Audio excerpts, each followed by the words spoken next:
What's going on, everybody? Happy Halloween. Hope you guys are having a good day. Hope you guys get a lot of candy. Hope you guys get a lot of kitty cat. If you know what I'm saying, you know what I'm saying. Welcome to another spooky episode of the TB4I podcast. Yeah. My name is Michael, Mermaid Man. He's very hyped up. He's very excited about this episode.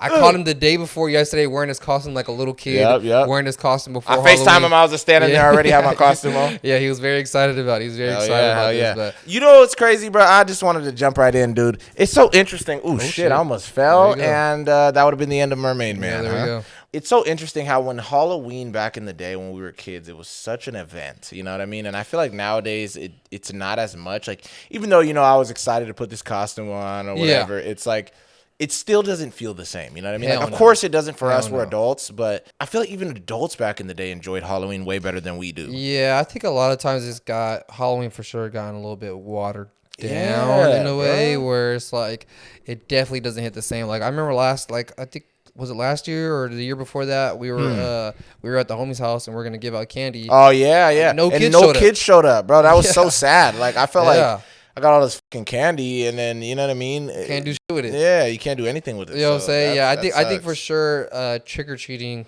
Halloween in general is low key a dying holiday, which is very 100%. Very sad. Very, very sad. You know what I'm saying? Which I feel like back in the day, those were like one of the main. You know what I'm saying? One of the main ones. It was Halloween, Christmas. Yep. And those are like those are the two big ones right there. I was gonna say, and it feels like the number one that I looked forward to is just kind of dead. Yeah, Halloween was for sure one of my favorite holidays as a kid. Yeah. Being able to dress up as something cool, run around with my friends, you know what I mean? Getting candy. Like, it was so much fun, but like, I don't know. Maybe it just depends on the area you live in. Yeah. Maybe because where we live at, it's a little crazy, a little sketchy. Yeah. So maybe not a lot of kids want to run around dressed up like Batman or Spider-Man or something like that. You know what I'm saying? So I mean, I guess that makes sense. But at the same time, like, when we were kids, dude, we was running around, bro. We was running around. It didn't even matter. It really. out. I was gonna say it really didn't matter. It's like it just seems so mundane now. You know what I mean? Like, it feels like Halloween lost its colors. Yeah, it definitely does not hit the same for us, bro. That door in the Night Before Christmas for sure got patched up or something, boarded up or something like that. You know what I mean? Yeah. Because the Halloween spirit is not here no more for sure. And even like the other day we went to Walmart and they are like, Halloween hasn't even started, and they already have Christmas decorations ready for sale. Literally October 3rd, they already have Christmas decorations. It's like they already have like a mix of Thanksgiving with the Halloween, but it's so minimal Halloween, and then now it's like more Thanksgiving leading into Christmas. Yeah, that's crazy. It blows my mind because like before. Back in the day, it was such a thing where you would be in any grocery store, any store in general. You get into certain areas, bro, it's decked out all Halloween throughout, like stuff. Everything. Like all the plates that they have there, change it to Halloween plates. They got Halloween tablecloths, everything. But now it's like on Halloween, and this might be just where we're from, I don't know. But they'll have like little sections. That would just be like, oh, this one little area right here is just Halloween. It's like 2 aisles. I was going to say. Back then, it would be like almost the whole store. The whole corner of the store is dedicated to Halloween stuff. Like Target, too. I remember like Target used to have like a whole corner of the store would all be just straight Halloween stuff. I went the other day and it's like, it's literally like one aisle, damn near. 1 or 2 aisles that is just Halloween stuff. You know what I mean? It's very sad. It's very sad, to be honest with you. But I think it makes sense with the times that we're getting into. Yeah. Especially after COVID, trick-or-treating for sure took a big hit after COVID. And now they have these, they're called like trunk or treats. Oh, how do you feel about that, bro? Dude, I hate those so much. Yeah, I was going to say, I just recently took my girl's little sister to one. I mean, it makes sense. I guess it's a more safer way to do it. Yeah. But I don't think they should take away door-to-door trick-or-treating. I think trunk-or-treating is cool for like a school. Yeah. They have like a little trunk-or-treating at the school.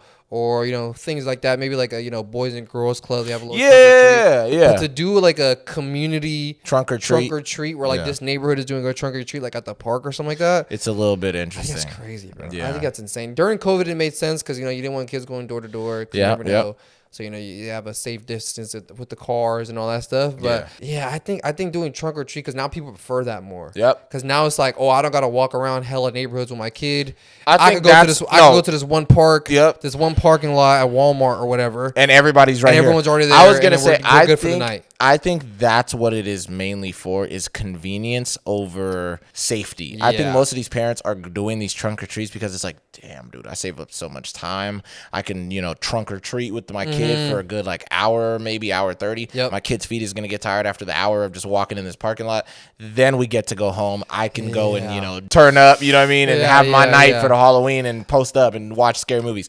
Versus back in the day, your parent would be going around the whole neighborhood with you for hours. And you're just, and you got to think about it, you're not going to be as tired because you're just sitting in a car. They stop you in front of this house. You run out real quick, grab the candy, you get a little scared, you go back in. Yeah, okay. That's what most kids are experiencing for Halloween. Then you get a little bit older, you're able to go by yourself, trick or treat, whatever. I feel like taking away that magic of doing it the first time by yourself it's gonna definitely suck. It sucks. I remember as a kid, even like my mom would park somewhere, and we would literally walk hella far through all these neighborhoods, going through different neighborhoods until we get back to the car, and we drive back home or whatever. You know what I'm saying? Or we'll just do it around the neighborhood that we live in. You know what I'm saying? Yeah. But yeah, I think it sucks too, and it's like the real reason why it really does suck. It almost feels like dystopian. Where it's like these kids are just walking in a circle to go to these, like going car to car instead of going to different neighborhoods, seeing like the decorations that people put up on their houses. That was a part of it too. Seeing other people's costumes while you're walking around. Sometimes people will set up little haunted houses in their garages and stuff like that. So as you're walking, you're like, oh, there's a haunted house here. Let me walk to the haunted house. You get a little scared. You get a little candy at the end of it. You walk around. I think that hits way more than just going from SUV to SUV to truck or whatever, and it's like you're going through. And I know people decorate their cars and stuff like that too, but it's so minimal compared to doing a whole house and there's the whole atmosphere. You got a smoke machine, and you're sitting there, music. You have all this ambiance. It's like it definitely hits different. You know what I mean? So that's actually a really good point. I'm glad you just brought that up about the whole trunk or treat, because I was actually talking about that with my girl the other day. I was just like, it doesn't hit the same. Like we went, and I was just kind of. I've never been to one. I'm not gonna lie, bro. It's very weird. It's like a lot of these parents. It usually tends to be white people, to tell you the truth. It's like a lot of these parents are just kind of posted up, like you said, in this one little area, and they're all just sitting there passing out the candy from their car, or they'll have like a little thing in the back of their car where the kid can just come and just grab it or whatever, and they're just sitting in their car. That's insane. And I was just like, this kind of feels sad a little bit. Like I'm sitting there watching these kids, and they're just happy that they're getting candy or whatever. So I think that's where the parents are kind of looking at it like, whatever, either way my kid's gonna be cool with it. You know what I mean? It's like you have the opportunity to take your kid to Disneyland, but you just decide to take them to a Disney themed park. I guess like you get what I mean? It's like a park, like a normal park that just has like Mickey on the thing and all this other stuff. It's like Mickey Mouse jumpers and shit. It's like it's not Disneyland. It's not Disneyland, but it is. It has Mickey themes around, and you're seeing I get exactly what you mean. All this Mickey memorabilia or whatever, but it's like it's not Disneyland though. It doesn't hit the same. It's not the same. I think that's more of a common thing now in certain communities where people would do that thing. Because I'm not gonna lie, like we said, bro, like I rarely see kids on Halloween. Me too, bro. Like last year was insane. I'm not even gonna lie, because I took my girl's little sister trick or treating last year, and or for the last 2 years. Both years, bro, it was dead. Like we would be going up to people's houses, and it was so foreign. Like you would see some of these people that would be like, they're like, oh, somebody's here. You'll hear them say shit like that, and it's like, somebody's here. Were you not surprised? Were you not expecting anybody on Halloween? Because even like I moved into like an apartment complex. I'm thinking like on Halloween there's gonna be hella kids, because there's kids that live in my apartment complex. I'm thinking they're gonna run around door to door, going trick or treating in the apartment complex. It's dead. Not a single knock on the door. And mind you, it's like last year. I mean, this year we didn't. I didn't decorate anything like that. But like last year, like we had like things on our door, like a little skeleton on our door and shit like that. So what I mean, it looked like we're a little festive. But it's like this year, I was like, bro, there's no even point to fucking decorate for us, bro. Like there's no one gonna come and trick or treat where we live at. You know what I'm saying? Which I think it really sucks, because I think back then even like ghetto or even it doesn't matter. Area, it doesn't matter, bro. Everybody was trick or treating. It was just a different vibe at that time, and I feel like nowadays the culture is shifting. And even how you said, I think COVID really made Halloween take a fat hit, bro, because that had to be the strangest time to celebrate Halloween. I can't go door to door to people's house while there's a a virus going on. And shit, but I think that would probably be the best time, because it's like everybody's wearing masks already. Literally, everyone's already masked up. Yeah, everybody's walking around. You got gloves on and stuff too. Yeah, exactly. But I think people were just too scared, and then they didn't want to take people the risk. started to realize like, this trunk or treat shit is actually kind of. It's pretty decent. It's pretty decent. It's better than going, like we said, walking around blocks of like a neighborhood. Yeah. To go door to door to these people's houses. Yeah. Instead, it's like, I could just go to, you know what I mean? I think it's also because they think it's easy. That's what I'm saying. It's more easier. It's way more easier. It's more convenient for them than instead of, like you said, they have an hour of walking around in a circle of parking lot where they're up against walking hours, multiple hours through different neighborhoods. To go to houses. And I think another reason why it hit too is like, maybe they're not giving out candy, so you get that little bit of disappointment as a kid. You need damn, that, bro. You're not giving out candy on Halloween, bro. Or sometimes if you're a badass kid, they have the bowl out of candy outside. You take 3 handfuls, maybe you take. But that's a good life lesson too, because like I remember I watched this video. I think you know the video I'm talking about, where it's like a bunch of these kids they go to the front of a house and they're all doing bad shit. Like they see the bowl sitting there. They grab into the bowl, and hella of them just take everything. Like they start like taking hella candy, and they're going crazy. And one of the kids, you see him have a moment of, this is interesting. These are the niggas I'm kicking it with. Yeah, I know exactly. He had his own mind where he sat there. He took candy from his own bag, put it in the bowl, so there was still some candy left for other kids. And I was like, no, he didn't think anybody was watching. Yeah, that already was showing what this kid's character is, of like, even though all my friends are doing that and they all ran off. Yep. I still sat here and decided to do this thing where I was like, nah, I'm just going to put a little bit of candy here, and I'm not going to take too much. I'm going to take one, or I'm going to take 2 or 3, whatever. And I'm going to put more in there after for the next kids that's coming through. You feel me? And you could tell the kid was probably like 12, maybe like 11. He was a younger kid. You know I know exactly what you're talking about. And I think you need moments like that where it's like, you're not going to have stuff like that at trunk or treat. At all, bro. Come on, you know what I'm saying? Yeah. Like, you're not going to be able to walk around like we were in high school, freshman year, sophomore year, whatever, walking around with our friends, just being hella mischievous. Doing stupid shit. Yeah. You know what I mean? Breaking pumpkins and smashing pumpkins or whatever. You know it was one of my highlights of like, around that time. I liked swapping people's shit. Oh yeah, like changing, like swapping it people's sounds decorations. comedy, Cool. but it's such a minuscule prank. Yeah. Where it's like, and I know you guys did it too, some of the other homies, but we would literally take somebody's like welcome mat and some of their like vases and shit that they would have in the front of their house with like their, plants, things like that. And we would go to like the guy right directly across the street and swap both of their stuff. Like I would tell one of the homies like, bro, you go over there, get all their shit. We'll be over here on this side, get all their shit, and we'll swap it and just put it across the street. And they'll come out the next morning and it's like, why did have my shit? Now they're both tripping.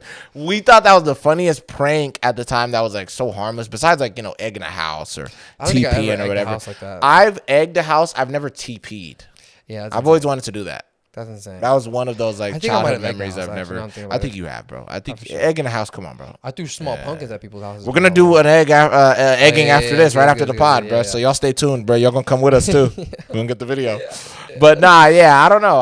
That those traditions are definitely they're old school. It's dying. They're dying for sure. Like what happened to kids egging a house? TP in a house. Now it's gonna happen. You know what I mean? Smashing someone's pumpkin in their driveway or some shit. You know what I'm saying? Just do it right in front of their house, bro. Like what happened to this? Like it's not gonna happen. And some people might be like, yeah, well, I'm glad that's dying. Stop being a puss. It's like, shut up. Your house got fucking... your house got egged. Yeah, exactly. Or your pumpkins got fucking smashed in or some shit like that. Like, stop being a pussy, dude. It's Halloween. Exactly. The pumpkins were going to be thrown away anyways. Yeah. You know what I'm saying? They're going to go rotten. You're going to throw them away. It doesn't matter. You're not going to keep it forever. Yeah. So it shouldn't even matter, bro. It's not a big deal to destroy these things. You feel me? Yeah. RP Halloween. I mean, hopefully it comes back in the coming years. We'll see how it happens this year. This year is on a Friday. Yeah. So maybe that might be that's solid, though. That may be more enticing for kids to want to come out, or people would want to come out Friday and night. a lot more. You know what I'm saying? Friday night. Tonight's going to be crazy. Exactly. So we'll see. But we'll definitely see, man. But hey, speaking of kids, though, and anything in that realm, I wanted to tell you this story that I know for a fact you never heard of.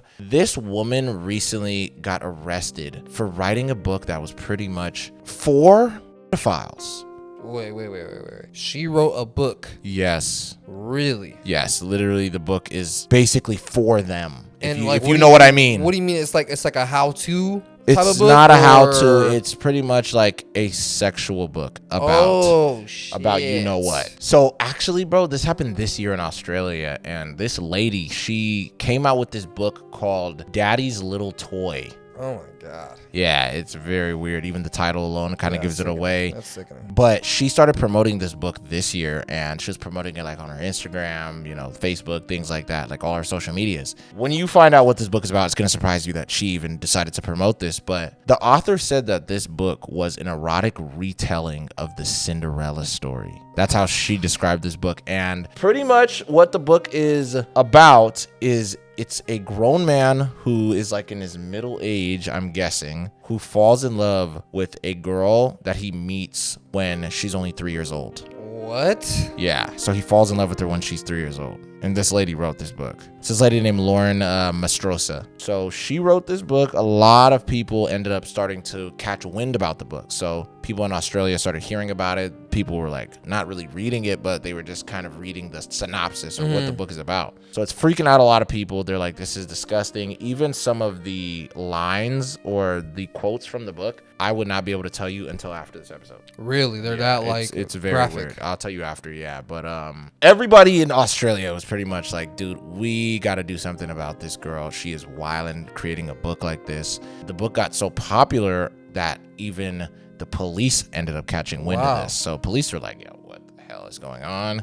They end up finding this lady. They eventually get a search warrant at her apartment or her place. They start searching through her place and they don't really find anything too wild, but they still took her in because they were like, yeah, basically you are holding and creating child abuse material because, the book. So she had like a bunch of copies of the books in there. They were like, yeah, bro, nah, we got to get rid of all this shit because you cannot be spreading this type of message out here. So after the cops took her in and they're interviewing her and things like that, they eventually just rule it as what you did is pretty much illegal.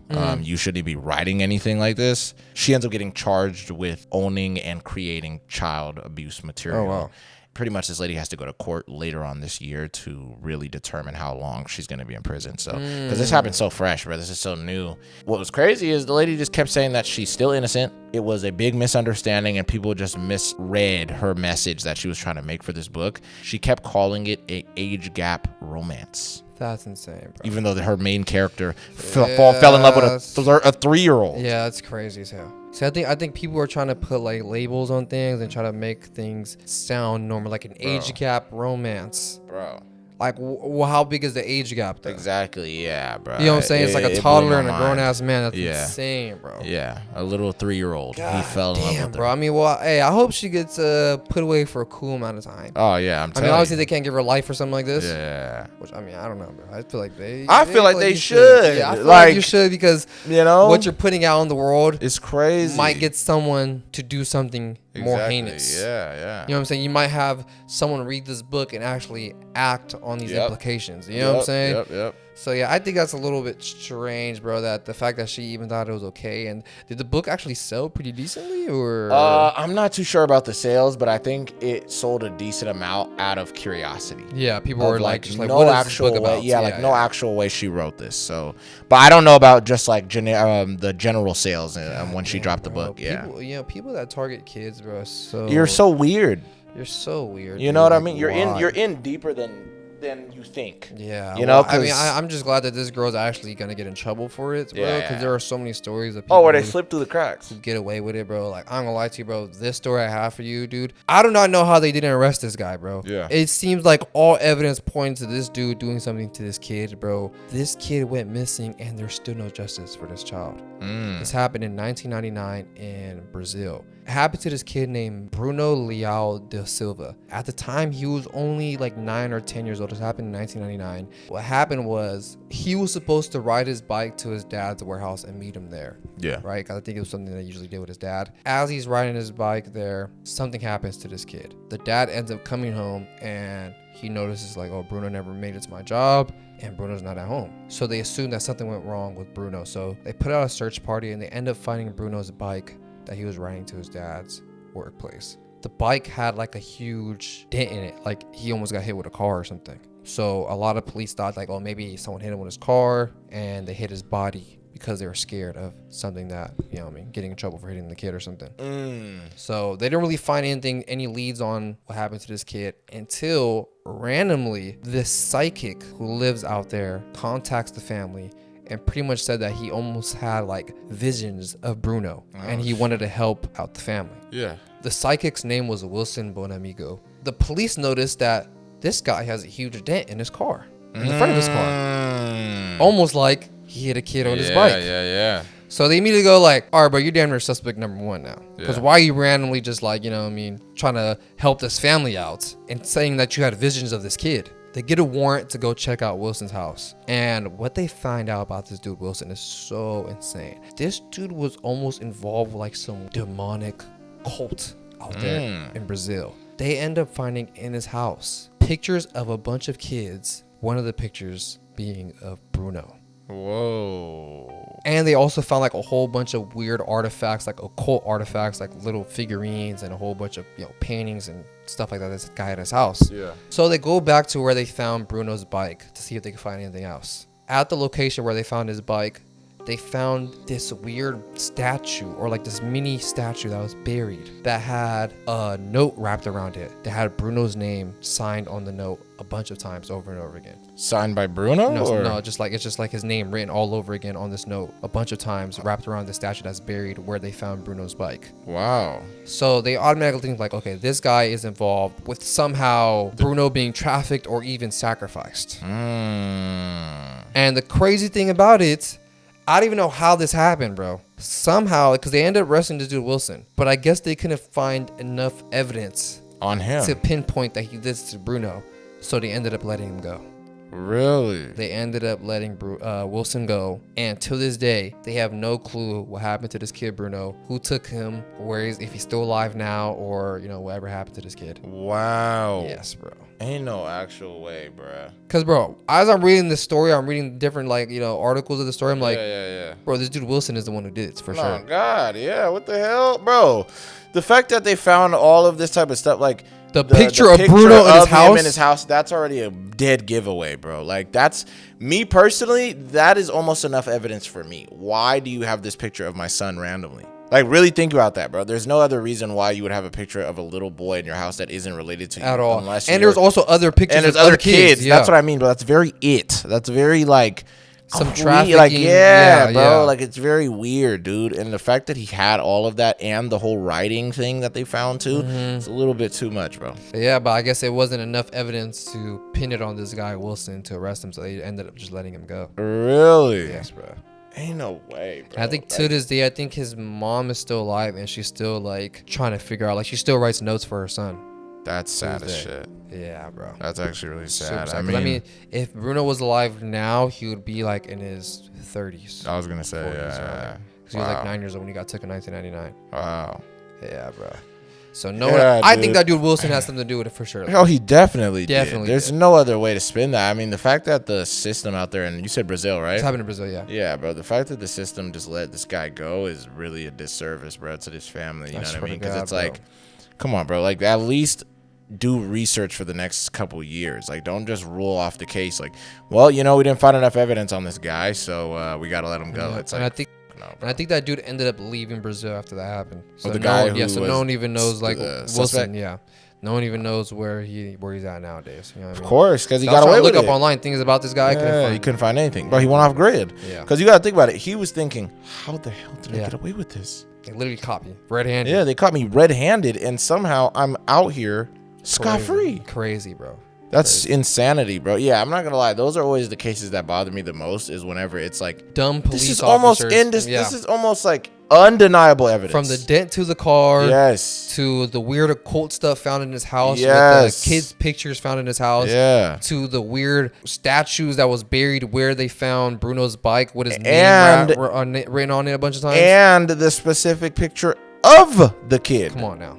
Not just all the kids. Come on. Him specifically being in that group of pictures. That's insane. This guy had to have trafficked them or did something else to him. They think he might have whatever the case. Yeah, I'm thinking, bro, it's something like that, bro. Something dark, bro. That's always my worst fear is that like I have a kid. They go out one day and they do this thing every day that's normal. Like they go to the park that's like literally 2 minutes away from my house. And then when my kid goes somewhere, they get kidnapped and something like this happens. Bro. That's my worst fear, bro. I'm not gonna lie. That's what always kills me is and that getting idea. No justice with it. Yeah, it's like that idea that like my son or my daughter gets kidnapped. I get no justice. We don't even find the remains of the body. Yeah. We don't even find my kid's body at all. Bro. It's been like 26 years. It's been like 20 years, and like my kid just vanished off the face of the earth, and they're more than likely dead. Yeah, and there's no any type of hints on what happened to this kid or.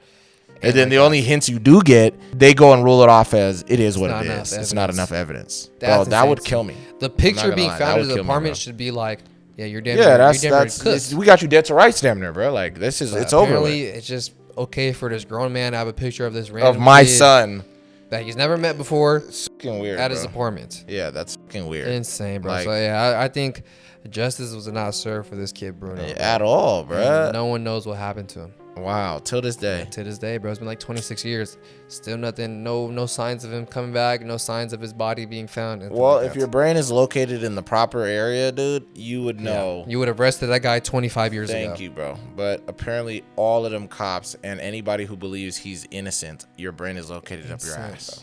Bro. Insane, bro. There's no way. At least he had something to do with it. He was involved with it somehow. No, that's why I said either it is it could be like a ritual type of thing, or I'm thinking that it's straight up just trafficking and he's the middleman. Like he's the guy who's he's the guy in the beginning of the process that kind of takes the kids, gets them off to somewhere else, sends them off to somebody else, and then it's those other people's responsibility to handle doing what they got to do with those kids. You feel what I'm saying? This is South America, exactly. I'm already trafficking is child trafficking, sex trafficking, all that shit is insane, bro. Yeah, I mean, it's like low-key, it's kind of normal in certain places. Especially during this time, during the 90s, it's like, it must have been really even worse, probably. No phone, nothing like that. You know what I mean? So it's like you could easily snatch someone up off the street. Less cameras. And then never find them ever again. Yeah.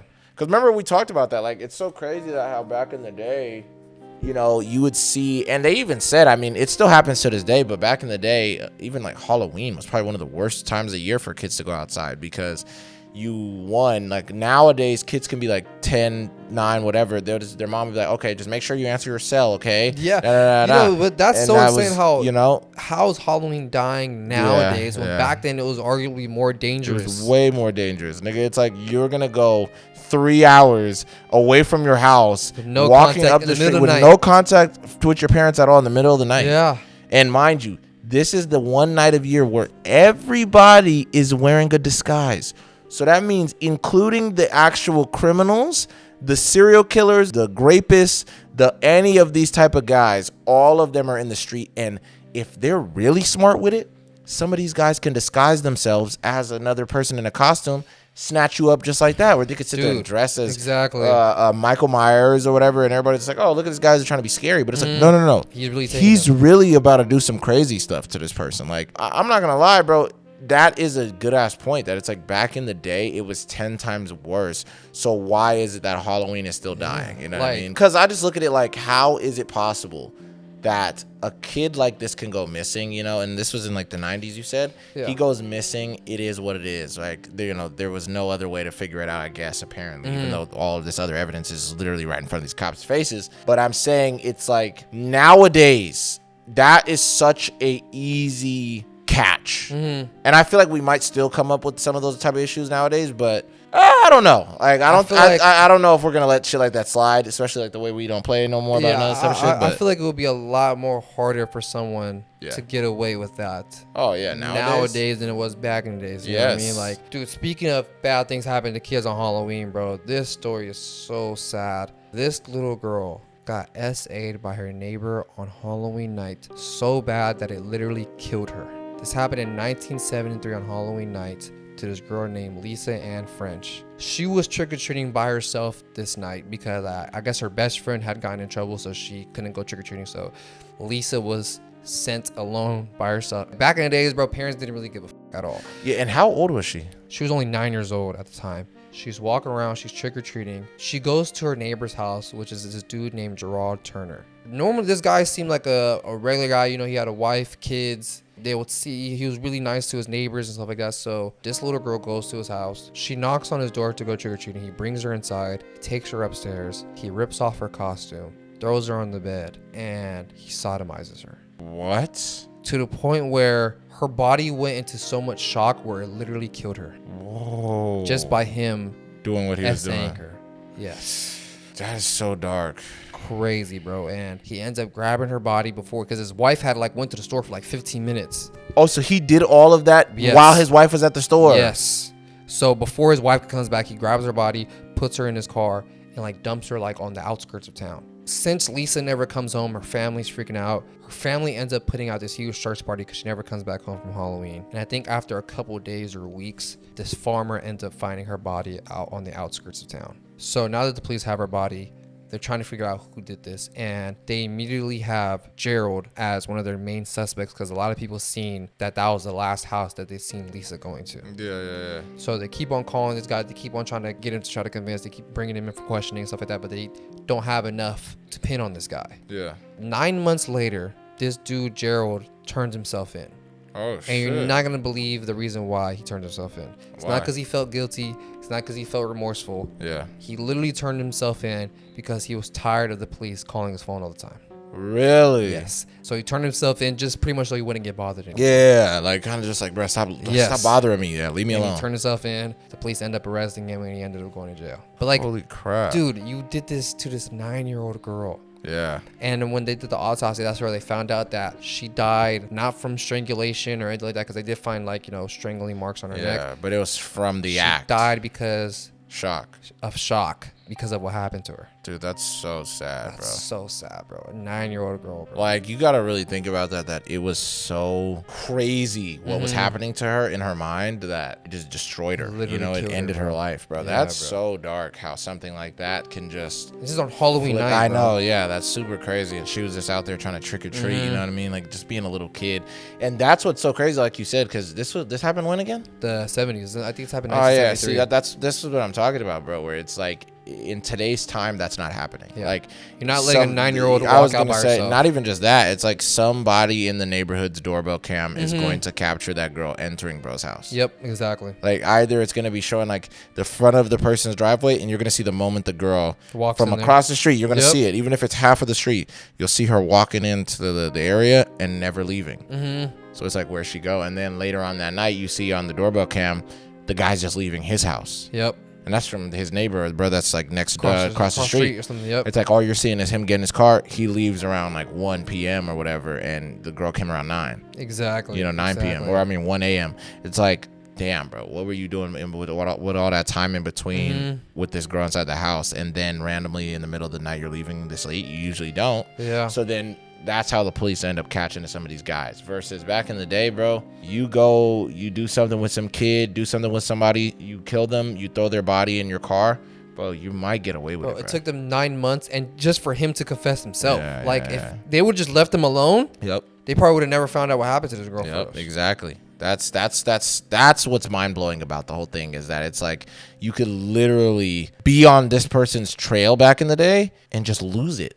Yeah. Like randomly one day it says boom, like this other part of this detail gets like messed up or whatever the case may be, and the whole case is just now changed. Exactly. Versus nowadays, bro, it's like you're cooked, bro. Yeah, like, you're cooked, there's bro. They're so gonna find ways, you like a DNA, yeah, something. They're gonna find you on video footage, street cameras, driving. They're gonna, like you said, neighbors, doorbell cameras, all this stuff. It's like there's gonna be so much ways that they find you. They're gonna see your car out in the dumping site where you dumped her, where they found her body. They're gonna be like, okay, what cars were there on that area around Halloween? Yeah. They're gonna see your car driving through that street. Exactly. So there's so many ways they could catch you nowadays. Where I was like, back then, bro, you do something like that. It was one. Bro, it was literally one way. Yeah. There's no way they're gonna catch you, bro. Like you're good. You're scot free after, as long as you just, don't turn yourself in, or you don't have damning evidence against yourself, bro. I was gonna say, I mean, only thing they can really go off of is like, what did he look like? The girl's like, oh, he had like a goatee. I mean, he was white. How tall was he? I don't know, maybe like 5'5". Yep. It's like, okay, what kind of build did he have? He was a little bit of a chubbier guy. It's like, nigga, that's everybody. Yeah, literally. Yeah. He just named 90% of Portland or whatever, Shout out to anybody from Portland, but you know what I mean? It's like, you just named 95% of these people that live in like San Jose or some shit like that. Like, you know what I mean? Wherever the hell it is. You just named majority of this group of people. So what do you do after that, bro? That's why I said back in the day, nigga, you were don't let that nigga be wearing a mask either. You're cooked. If he was wearing a mask too, you're donezo. You're cooked. Like, it's over, bro. And I think that's why it doesn't make sense to me how, like, nowadays, people are more scared about things happening. Whereas, like, I think nowadays you're more safer than ever. Way more safe than we've ever been before in life. The only way is that, like, these criminals, they need to be getting more tech savvy. Like, they're gonna have face changing masks or something like that. It's like, that's the only way, bro. These guys they're gonna be getting away with stuff to the next level. Like, there's something that's gonna be left out on the crime scene. Most criminals are not gonna be tech savvy enough or smart enough to get away with that. Where, like, nowadays police have so much technology at their advantage. They're Batman. Yeah, they're damn near Batman at this point. We're like, you know what I'm saying? They have hella things. They can find your DNA. They got access to every cameras in the city. Yep. You know what I'm saying? Whereas, like, unless you're just a really good criminal, they're most likely gonna find you first. They're going to get you, bro. Especially on a night like Halloween, where it's like, police know. Especially this year, they're gonna be like, okay, it's on a Friday. Yep. We know we got to be on 10 toes first. Because they know everybody's going to be turning up this year. You know what I mean? Everybody's going to be going to a lot of parties. You know what I mean? Things like that. And I'll save that at the end what I'm about to say about Halloween and stuff. But that is just interesting to me that it's like there were so many kids back in the day in the exact time you're talking about that went through this exact similar story. And we've never heard of them. We'll never hear about them either. And like it's just because he just went missing. And then, like, his parents have no idea. No one really has any clue what happened to him. It's like either he just ran away. And don't let it be a kid that talked about that a lot too. Those be the worst case scenarios where it's like this kid would constantly argue with his parents, have like bad situations with them. Then one day he up and says, I'm moving out, or I want to run away, or I want to do this. And then all this kid is thinking, wherever they're at, is I want to go home. Yep. But we'll never know. The parents will never know. And that must be the most heartbreaking thing, especially for the child. They just think like, oh, my kid actually ran away. Yeah, they just ran away. The whole time this kid got kidnapped. The whole time he got kidnapped and he wants to come home. Yeah. And now he's praying like, damn, bro, like, why was I saying that? Damn, bro. And then police are just going to run it off like, oh, he's a runaway. Yeah, he's a runaway. And now that's it. It's just like there's a thing. They're not going to try to look for him. None of that, And God forbid, bro, you live through all this. Then you got to, go back home and try to live a normal life? Bro, you're almost in the army at that point. Like, you have PTSD you know what I mean? Let alone at that age. Like, this girl was, 9, you said? 8? 9 years old. Come on, bro. Like, there's nothing that's going to change your mind after something like that. You have this grown man that you know. Somebody in your neighborhood. Yeah, it was your neighbor. He lived like 3 houses down from That's what I mean, bro. That's sickening. That's very sickening. Crazy, bro. Somebody would do that. But speaking of kids, though, bro, this next thing I'm about to tell you actually has to do with the kid being the issue. This 13-year-old boy literally murdered and ate another one of his classmates recently.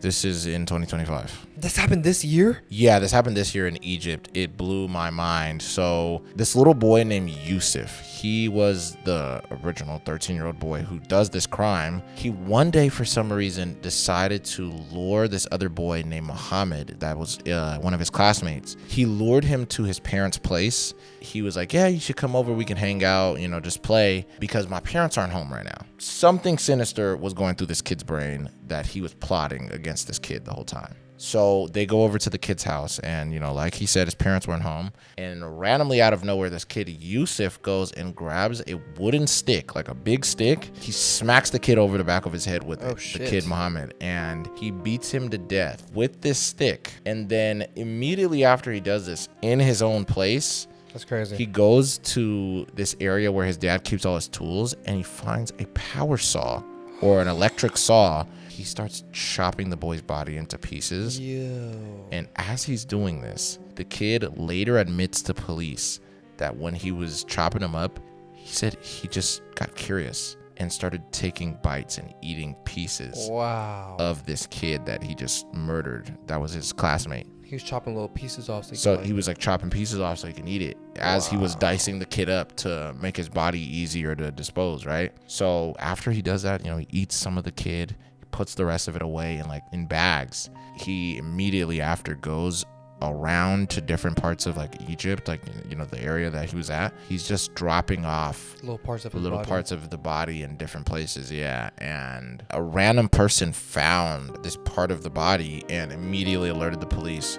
Police come down, they check it out. They are like, okay, this is crazy. This is a child's body. So now they start getting to work trying to see who could have done this to this kid. All the kids' families at school are all worried. Everybody's thinking like, who's attacking kids, things like that. The more they kept looking into the crime and pretty much seeing the way the crime was committed, they eventually ruled it as it had to be a child that was also somebody this kid had to have known. The way that the kid committed the crime, they knew this was somebody that was younger, and there was like other factors that they were able to know. So long story short, this kid knew it was getting close to him. He eventually ends up confessing. The police grab him, they take him in, and as they're interrogating him, they're asking him, why did you even do this to your classmate? He tells them that pretty much him and this kid were having like some argument about God knows what in class the day prior. Because they had a class together. So they started arguing about something, and he pretty much got up and told the other kid he wanted to do him like how they do it in video games or movies. Whoa. So he's pretty much saying like, I wanted to murder you how they do it in video games and movies because of some argument that they had. But police are thinking like, bro, this got to be way deeper, because there's no way you just got angry and decided to do this. Yeah, what the hell were you watching? Or what game were you playing where you know to dismember this kid and take little nibbles of him and dispose of his body throughout the city? Like, exactly. I've never played a game like that. Or I was gonna say, show. Unless this kid's watching Dexter or something. Yeah, I was gonna say Dexter. Even then, Dexter doesn't do it like that. He doesn't. He usually throws him in the bay. You know what I mean? The Bay Harbor Butcher type shit. But it was very interesting that this kid just decided to go down this route based off of these things, and they did say it was because of his upbringing. Like, he was kind of already like a pretty troubled kid, and then on top of that, he was very into things that were kind of gory and like violence and, you know, violent video games, gory movies, things like that at his age. So, you know, and police thought that was a little bit strange. Me personally, I kind of was like, I don't know if that's it. Because I kind of grew up watching stuff like that around that time. Yeah, no, I feel that. And I'm pretty fucking normal, so I don't know. But I think that might play a little role into it. Yeah. Like, he might have already been messed up. Yeah. And then seeing these things on social media, online or whatever, playing these certain games. Yeah. It kind of gave him more of like almost like more inspiration on how to do things. You know what I'm saying? So he's probably watching movies like Terrifier or playing video games where you're chopping people up and stuff.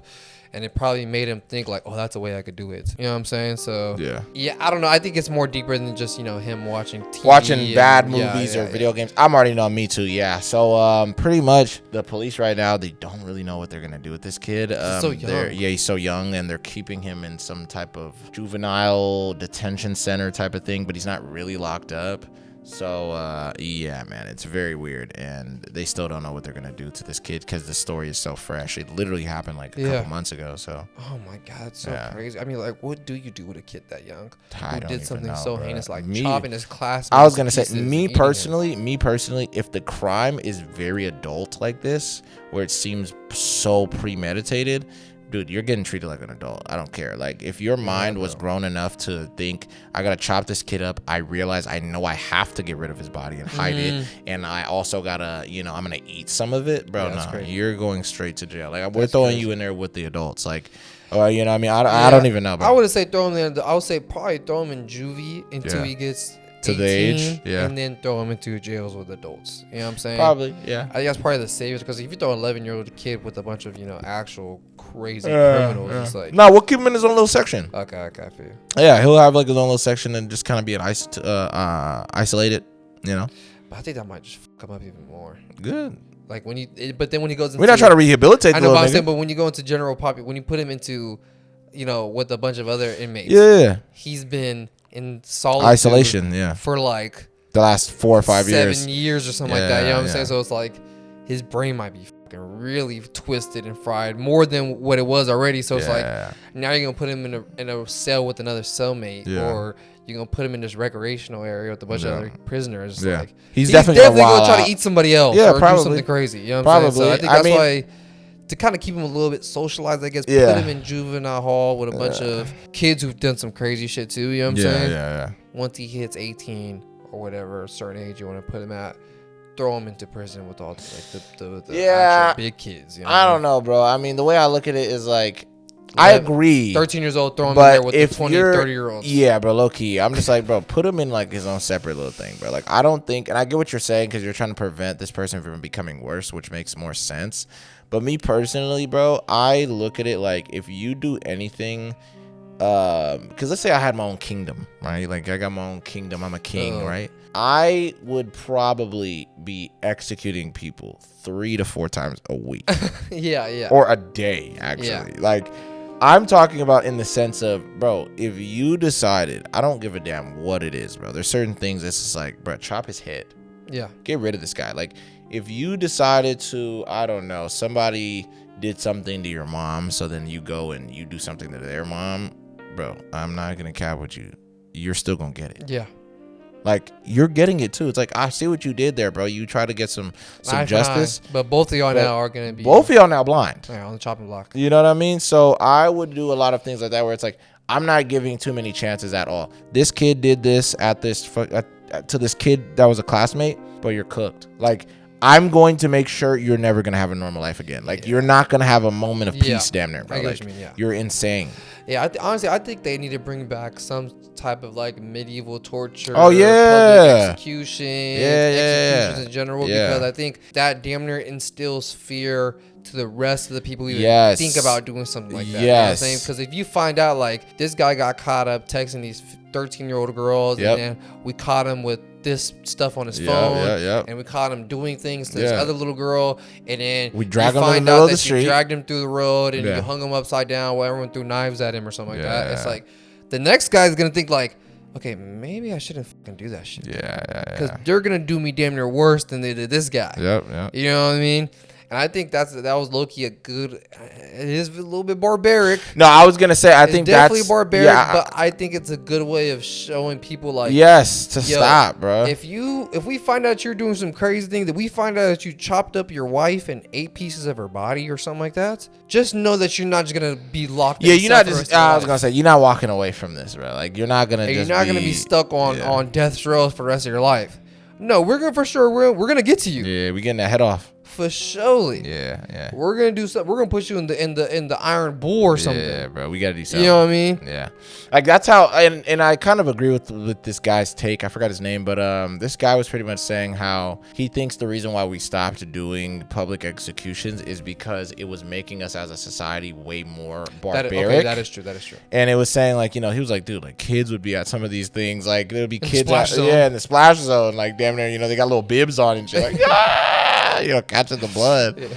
But they got little little umbrellas. They got and little shit. ponchos that look like the executioner's I was gonna say exactly, bro. Yeah, they're sitting there fans of the executioner and shit. You know, he's over there signing people's shit after. It's like it's a little weird. That it gets a little. You know, but I get what you're saying. Maybe though. not public executions. Then. Yeah, I was gonna say I think it's half and half. What I personally think is a good example is, or a better system is the people who have been affected by the person. They get to watch it. Yeah, I mean they do that with like the I know the lethal one, the lethal injection, but that sucks. And all stuff, but that it's sucks. No, we want to see this guy come on, bro. get put on the guillotine or something. Yeah. You know what I'm saying, bro? Like, and I think that will kind of show. Yeah. Other guys who are planning or other people who are planning on doing something similar to that crime might be like, okay, maybe I need to be a good citizen. Yeah. A good example of that too is like the modern day. What happened with Charlie Kirk? It's like, bro. Have you seen anybody really trying to do any public stuff no more? God, yeah. You're not seeing none of those guys jump out and be like, oh, you know, let's have a disagreement on a college campus. They're not doing none of that shit right now. Yeah, they're like, now I'm cool. Yeah, they're like, they bro, learned, like, I'm okay. cool, nigga. I'm trying to protect my neck. I swear to God, yeah. You know what I mean? Because it's like, bro, if we got dudes out here trying to explode my neck, bro, I'm good. Yeah, now I'm cool. I this keep is my deep. thoughts to myself. I keep it online. I mean, it's like, bro, I'm keeping it straight online, bro. I'm like, you feel me? Y'all got me, bro. I'm pussy. Yeah. I'm not going.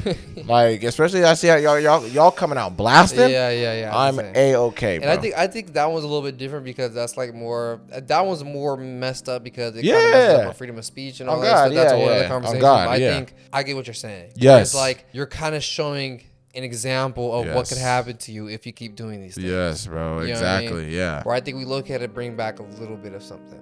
No, we definitely do, bro. I'm talking about what things that make sense because it's like, you know, like me even bringing up bro's death, that was uncalled for. It was like pointless. There was nothing that you really gained from that. You didn't really strengthen your point of saying like going against gun violence and all this other stuff, and then you gun this guy down. That's a whole different conversation versus I get what you're saying. It's like this is actual just proof you did a crime. You SA'd a little girl, you SA'd a little boy, you SA'd a woman in general, you SA'd some man, pieces. You chopped some guy up into pieces, you put him in your basement for a year or whatever the case may be. You've had like these kids trained up in your basement.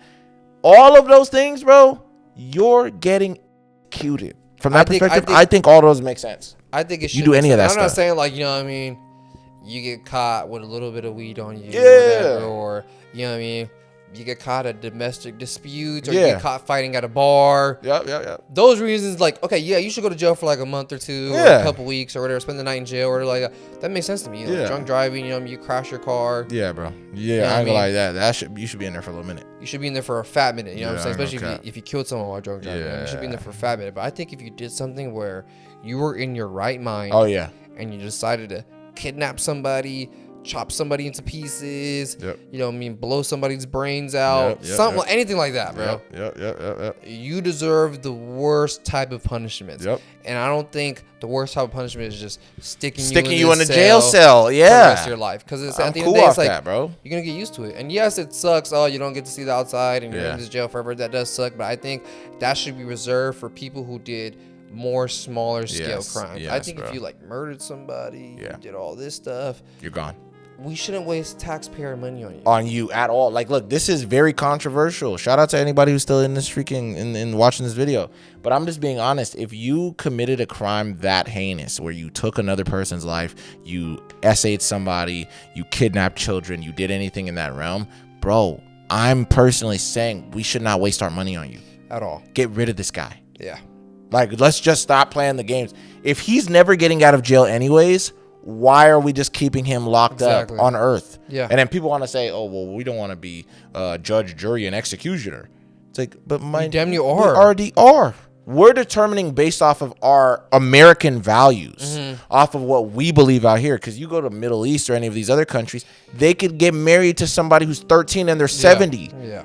But to them, that's normal. It's like, it's a normal thing. But we could sit out here and be like, oh, yeah, that's freaking weird. Crazy, yeah. Because that's our moral belief. That's our religious beliefs, or what we've already kind of put into our culture of being American. Out there, bro, that's more normalized. So you feel what I'm saying? It's like we are already playing our own version of judge, jury, and executioner. We might as well just go the step further, bro. Even times where it's like they kind of like, okay, maybe this time we'll let it slide. Like the whole Charlie Kirk guy. Like I heard they're thinking about giving guy the firing squad. The dude who did it. You know what I'm saying? But it's like, but a dude who is a serial SA'er. He's not to a lot of kids and a lot of other people.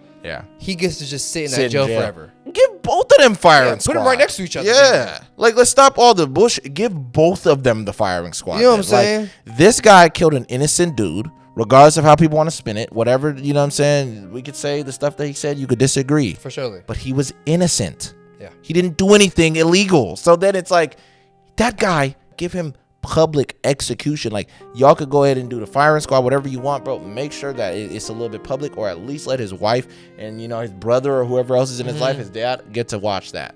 On the other end, with this guy who's the pedo in jail for the last fifth time he's done it or whatever, why is this guy keep being in and out of jail, bro? Get rid of him. Yeah. Let's get rid of this guy. He's been in jail 5 times for the same crime. Crazy. Get rid of this guy, bro. I don't know why we do this, where we think like, it's like, oh, you know, due process and blah, blah, blah, blah. Some people don't need no due process, bro. If this is guaranteed, we've seen that they committed the crime, that's all I need to know, bro. We don't need to go through that whole period of the 2 years that they're just sitting in a holding cell or whatever. They're being bounced from here to here, and then they go through their court date. Then we finally find out they get arrested in 2029, and the crime happened in 2025. Yeah. I'm cool off on that. How does things like that happen where it's like this dude who stole a car is in jail quicker than the guy who actually took someone's life? Come on, bro. It don't make no sense at all. This nigga's been back. They've been bouncing this case around for the last 3-4 years, and then finally we see the verdict, and bro is only getting arrested for 5 years. Yep. For these crimes that he did. I'm like, yes. You know, guys like Diddy's only getting arrested for like 50 months. Yeah. Which is crazy.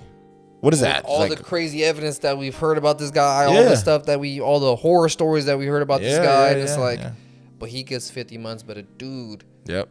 who probably did less than that is probably gonna get way more. A guy who's selling some drugs or something like that is gonna get like 10 years. Yeah, I was gonna say he's damn near getting a 2015. You know what I'm saying? 15 years. It's insane, bro. It's actually crazy for It's hella backwards. A lot of this shit doesn't make any sense. I guess it depends on, like we always say this, like it depends on who you know, what power you have. It's crazy how much people can be influenced by certain things. You know what I mean? Like this kid got influenced by media or video games. Yeah, that's what it seems like. Yeah, and allegedly that's the reason why he did all these things. You know what I mean? It's like, how can you be influenced by something so hard? Yeah, where it makes you do something that is so evil. Yep, full reset your brain. Like you can get inspired by something so bad that it could either literally make you or break you.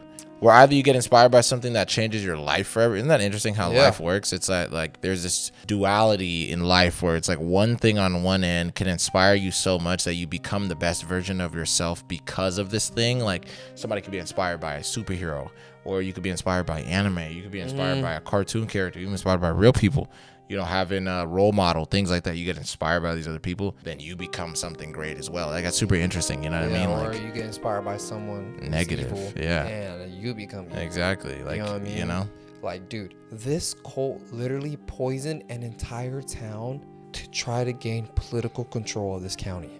Oh, what the hell? And it was this cult called Rajneeshi. I think they were named after the leader of the cult. I think his name is Rajneesh. Mind you, this cult already succeeded on doing this before. Not by poisoning a whole town, but they were actually able to take control of this other town in Oregon called Antelope, Oregon. Really? And they changed the name to Rajneesh, Oregon. You're lying. Wait, when was this? It happened in 1984. Whoa. I don't know if I think they ended up changing the name back to Antelope, Oregon, changing the name back to something else, but this cult was able to take control of this small town already. Wow. And their plan was they wanted to take control of this entire county. And the way they had to do it was by getting more of their members in the chairs of the county offices. But they needed to take control of this city called Dales, Oregon, in order to get 2 of the 3 seats of the county office to pretty much have control of everything. Yeah. The way they planned on doing this was so crazy. They planned on poisoning that entire town, Dales, Oregon, with salmonella. With salmonella? Yes. Like the shit you get from chickens? Yes. Are you serious? They ended up getting like salmonella from like Seattle or something like that. Yeah. Got it sent down to where they're at in Oregon. They went to like the main courthouse in Dales, like rubbed it all over doorknobs and urinals and all types of stuff around the courthouse. And they got a bunch of the people sick who were actually going to start running for county. Wow. Yes. But then they realized like, okay, we got these guys sick. Yeah. But people could still vote for them. So they realized we got to get the voters sick now. They went to 10 restaurants in the area. Restaurants that had like salad bars or buffets or whatever. Sprayed salmonella all over these salad bars, all over these buffets, all over doorknobs, all over bathrooms in these restaurants. And in total, they got 751 people sick with salmonella in that town. Damn. But no one died though. Surprisingly, no one died from this. Yeah. They just got super sick. They got hella voters sick just so that they wouldn't vote. To the point where the FBI had to get involved and be like, why so much people in this town getting salmonella, getting sick off of salmonella? Like something happened. And a lot of people in town were like, obviously it's this fucking cult that's over here that is trying to run stuff. Like they're suspect. They should be suspect number 1. Yeah. And the leader of the cult is pretty much like, look, that got nothing to do with me. My members got minds of their own. If they want to do some stuff, that's up to them. So a bunch of like pretty much like the people that are below the leader ended up like going off to Europe and running off to Europe. So the FBI was already like, okay, that's a little suspicious that these guys went off to Europe. What's going on? So they end up going to their compound of the cult. They find hella vials of like salmonella, like pure salmonella all throughout their, their compound and stuff. So they're immediately like, all right, it's you guys. We got you guys. Yeah. Why would you guys have random ass just vials of salmonella in your compound? You know what I'm saying? So they end up arresting the leader and they go out to Europe and arrest all the people who try to flee from the United States as well. Wow, bro. Yeah, bro. This is what I be saying whenever we talk about cults and stuff. It's always so fascinating to me every single time we break it down, because it's like, what possessed you guys to just do this stuff? What goes through their mind? And I always just find it mainly interesting, the idea that when you're in a cult, you guys are just a hive mind. Like you're almost like a beehive. You know what I mean? Where it's like your boss can literally tell you to do the most heinous thing, and then something in your mind is making you so subservient to this guy or this girl that's making you just be like, okay, my queen, or okay, king. And you just sit there and listen to this guy. He's like, all right, so what we're gonna do is today we're gonna get peanut butter, and we're all going to rub it on our genitals. And you're like, all right. And they're like, all right, sweet. And it's like, sir, why are we doing this? It's like, we're doing it to get closer to God.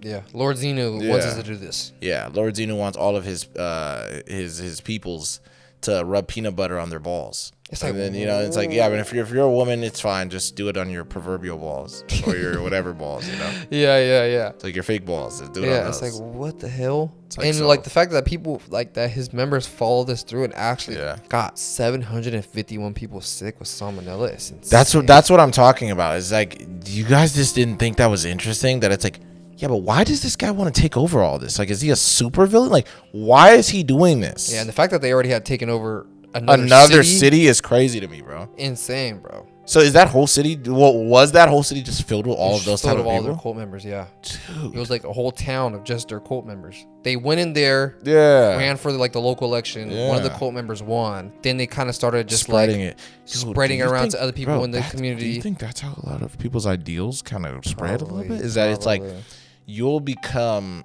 a candidate to be like a politician or a lawmaker, whatever the case may be. You get in that position.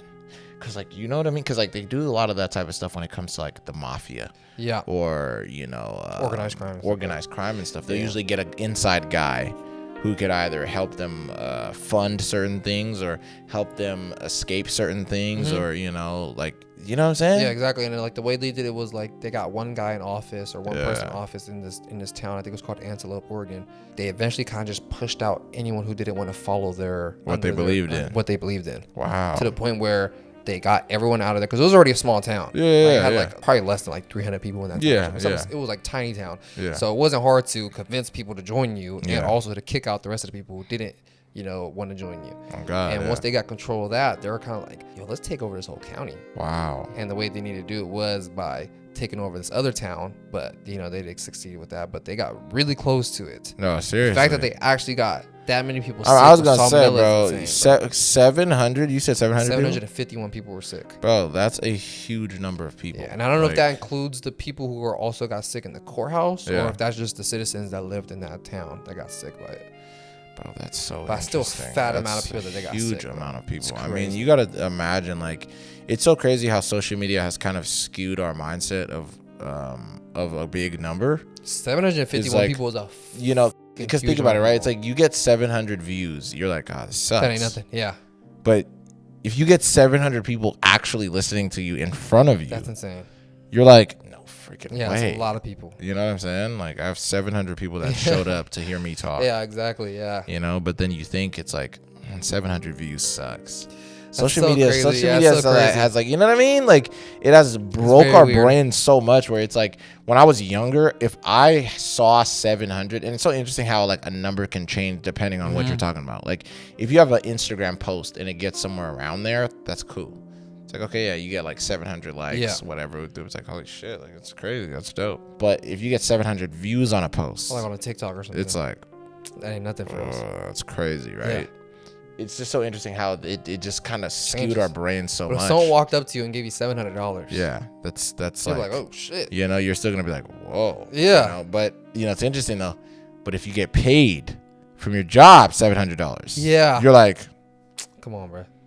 Really? Like, I'm supposed to live off this shit? Yeah. But if you get 700 randomly off a month, you're like, yeah.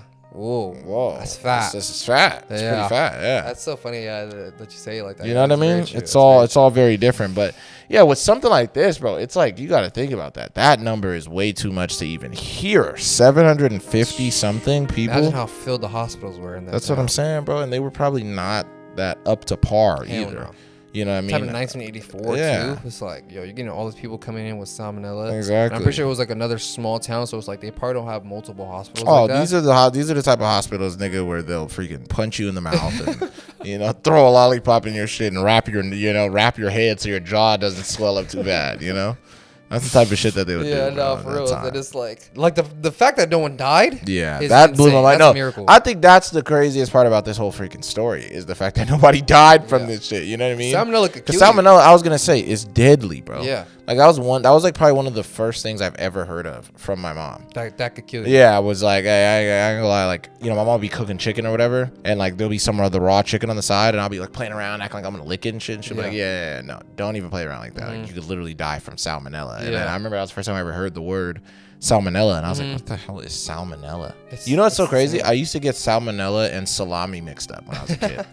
Yeah, that's funny. That's pretty funny. I mean, they're very similar. Like I would damn near be thinking like, oh, okay, I want to get like salmonella on the pizza. Yeah, or whatever. You know what I mean? Like, you know, shit like that. But yeah, that's interesting though. Wow, I never heard about this. Whole cult tried to take over this whole city. In Oregon, of all places. I've never heard about this before. Were they ran by like some dude or? Yeah, I think it was one dude. His name was like Rajneesh. Oh, he like ran. He named the cult after himself. And yeah. So this was like a thing ran by just him, and then he was just the lead type. I think he was the leader, and he had like kind of like people who were like underneath him that were kind of like the second in command type of thing. I think the second in command were actually girls. Okay, I was just gonna say because usually whenever it comes to this cult stuff, those type of guys that usually run it, they usually have like a revolving door of mistresses or whatever the second in command was a girl, I think, and other than that were just like other little goons that were just there, following his rule and stuff. Wow, bro, that's so interesting. Yeah, back in the day, it's almost like you could just do whatever you want. Swear to God, yeah. You know, it's like, yo, bro, I'm super bored on a random weekend. Let's go take over the town next door. Isn't that so crazy? A couple of my buddies. Yeah, me and a couple of my homies, we'll take it over. We'll figure it out. We'll start a religious cult. Yeah, we'll start a religious cult. Yeah. Insane, a religious cult where we wear Nikes and freaking, you know what I mean? We drink Kool-Aid. Yeah, it's so weird. Cults are always so fascinating to me. How you can get so much people under their control and getting them all to believe it, bro. That's why people they do say, crimes, bro. Like the cult I told you in Japan that poisoned the entire subway line. Subway station, or the subway line, Crazy. It's so interesting that it's like our voices and our words have a lot more power than we we actually deem them to. Because like, bro, I'm gonna be honest, you'll hear somebody say something of like, and it's so interesting whenever you'll hear somebody say like, oh, my words don't mean anything, or what I'm saying isn't important. It kind of is. It always is technically what you're saying, unless you're just speaking a bunch of gibberish bullshit. But to somebody, isn't it interesting that like your words hold so much power? Yeah, it holds so much weight. You know what I mean? Depending on like who you're talking to, which is very even interesting. To yourself, like saying things to yourself, like speaking things into existence, stuff like that. Yeah, you know bro. It's like if you keep saying that you're a failure and you keep saying all these bad things about yourself, you're gonna eventually start failing. Yeah. You know what I mean? Whereas if you keep making mistakes and keep trying to learn from it, you're gonna end up succeeding. I mean, it reminds me of what I said. I said this a couple episodes ago, but it's like words are. It's almost like you're casting spells every time you do it. That's why they call it spelling. There we go. That's a bar right there. Yeah. Shout out to all the witches out there. Any of the girls on Halloween that are any witches right now. You feel me? Shout out to y'all.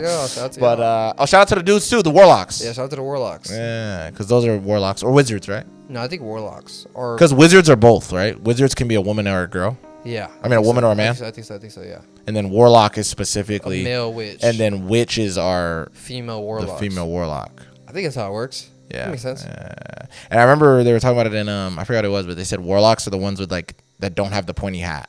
Yeah. Wizards are the one with the pointy hat. Yeah. But if you're a warlock, I forgot where that's from. I think it was Bucky and Sam were talking about it. Oh yeah, and the Falcon and Winter Soldier. Yeah, I think you're right.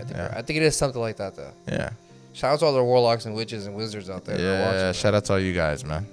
Nah, I wanted to say my next thing, though, surprising as that last story was, this father finding out that his daughter, who was like young at the time, was essayed and murdered, literally hurt him so much that it ended his life. Ooh, like he had a heart attack or something like that? It's pretty similar. This happened in 2022 is when this whole thing first happened. So that same year, this lady named Dabia, I don't know how to pronounce her last name, but she was on the street. She sees this little girl, Lola, who was 12 years old at the time, coming home from school. So she sees her, and this grown woman pretty much lures this girl to her apartment, or I think it was that girl's, Dabia's sister's apartment. So she lures her there when I think her sister and nobody was in there. She's hanging out with this little girl for a little while, and eventually she makes this little girl, Laura, strip down naked, take a shower, and then this woman, Dabia, started to SA her inside of this place. Wow. And then immediately after doing that, she just started torturing her for like a couple hours. To end it off, she duct taped her mouth and like her hands and then stabbed her like over 50 times with a pair of scissors. Whoa. Yeah, and then just to end her off, she just stabbed her to death with a pair of scissors. Bro. Yeah, super dark. So then after she did all that, she took her body and basically fit her inside of this like suitcase, gets her body and puts her, I think, in the lobby of the apartment complex that she lives at. Wow. And just leaves her body there. So she leaves her there, goes back home like nothing, and who finds her is this homeless dude who just so happened to be in that area at the time. So he finds the body. He's like, what the hell did I even stumble across? Calls 911. Police get over there. They start looking at the body. They see that it's this 12-year-old girl. The girl did not do a good job cleaning up or hiding her prints or anything like that. So police are pretty much able to figure out who it was pretty fast. This girl's parents were already freaking out for like the last couple weeks since she's been gone. Police eventually go and tell the parents that they found their daughter's body. Bro, the parents are devastated to the next level. They thought maybe she just got kidnapped and she's still alive somewhere. They were holding on to hope until they seen this, and it hit the dad like a truck, bro, to the next level. He started getting into alcohol. He was drinking every day. Like the way the wife described it was he was drinking literally from the start of the day to the end of the day. Damn. Every day. And he was just kind of spiraling. One day, randomly, the husband is just sitting on the couch and he pretty much just dropped dead from all the stress and everything. And that's what the autopsy even came out and said about the husband, is that the heartbreak itself of him dealing with that, of his daughter passing, killed him. Damn, that's so literally killed him. Yeah. And so the police eventually take old girl, they arrest her, and they were interrogating her, trying to see why would she do this. And pretty much the conclusion they came to from her rambling about a bunch of stuff is that they think with her being a immigrant, that had a lot of people mad as well, is that she was a immigrant that went to France and she did this to this little basically French girl. They believe though that the reason she did it was she was trying to get back at the family, the girl's parents, because I guess, I don't know if it was years ago, but at some other point in time, this girl, Dabia, wanted to stay in this like extra place that the parents had, I guess. And she asked them, I think months or years ago, if she would be able to stay there. And I guess they denied it. Wow. And because of that reason. And because of that reason, they think that that's why she did it to this little girl. What the hell, bro? Yeah, which is super crazy. And it ended the father's life as well, too. Damn, bro, I feel so bad for the mom, bro. Yeah, I know. Her husband and then her daughter both died, bro, because of this girl. How much time did she end up getting arrested for? I think she got life. Oh, okay. Yeah, I'm pretty sure she got locked up for like a really long time. I think she's done. God damn, bro. See, stories like this, I always feel like, bro, life isn't enough. I know, me too. Giving her life in jail is not enough. Yeah, bro. yeah. Like, they needed, like we said earlier, bro, they got to do some crazy things to her, bro. They got to, like... I mean, because come on, you know?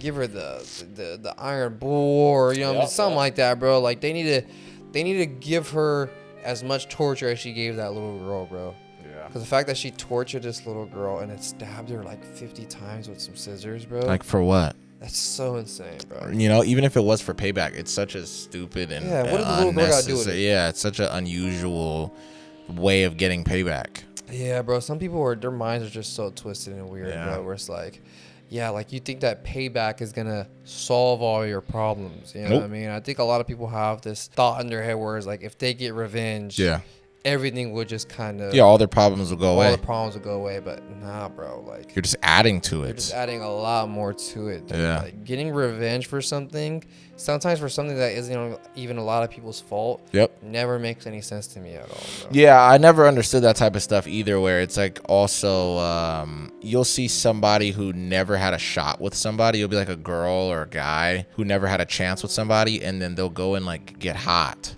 in the future, and then it's like, that's why, you know, what's his name from high school, he never wanted to even give me a shot, but look at him now. Or the guy will be like, yeah, you know, Bethany didn't like me when I was a skinny little nigga, but now look at me now. It's like, I never understood that when the person didn't even really know who you were. If that makes sense. You get what I'm trying to say? Like, if you were a nobody to that person, why does it matter? Yeah, why do you care? Like, it's different. I understand. Yeah, like, it's different if it's like you were dating a girl. She was like, oh, Mike, you know, you're way too freaking fat for me, or you're way too skinny for me, or whatever the case may be. And then I beefed up, or I lost you my beef weight, up, or you lose the weight. Then I can understand that more often, where it's like, yeah, bro, that bitch was saying I wasn't gonna be nothing. She was calling me fat. She was whoop whoop, yada yada. That makes more sense to me. Versus this was just somebody you had a crush on in high school. They never liked you, and then, or they didn't even know you existed.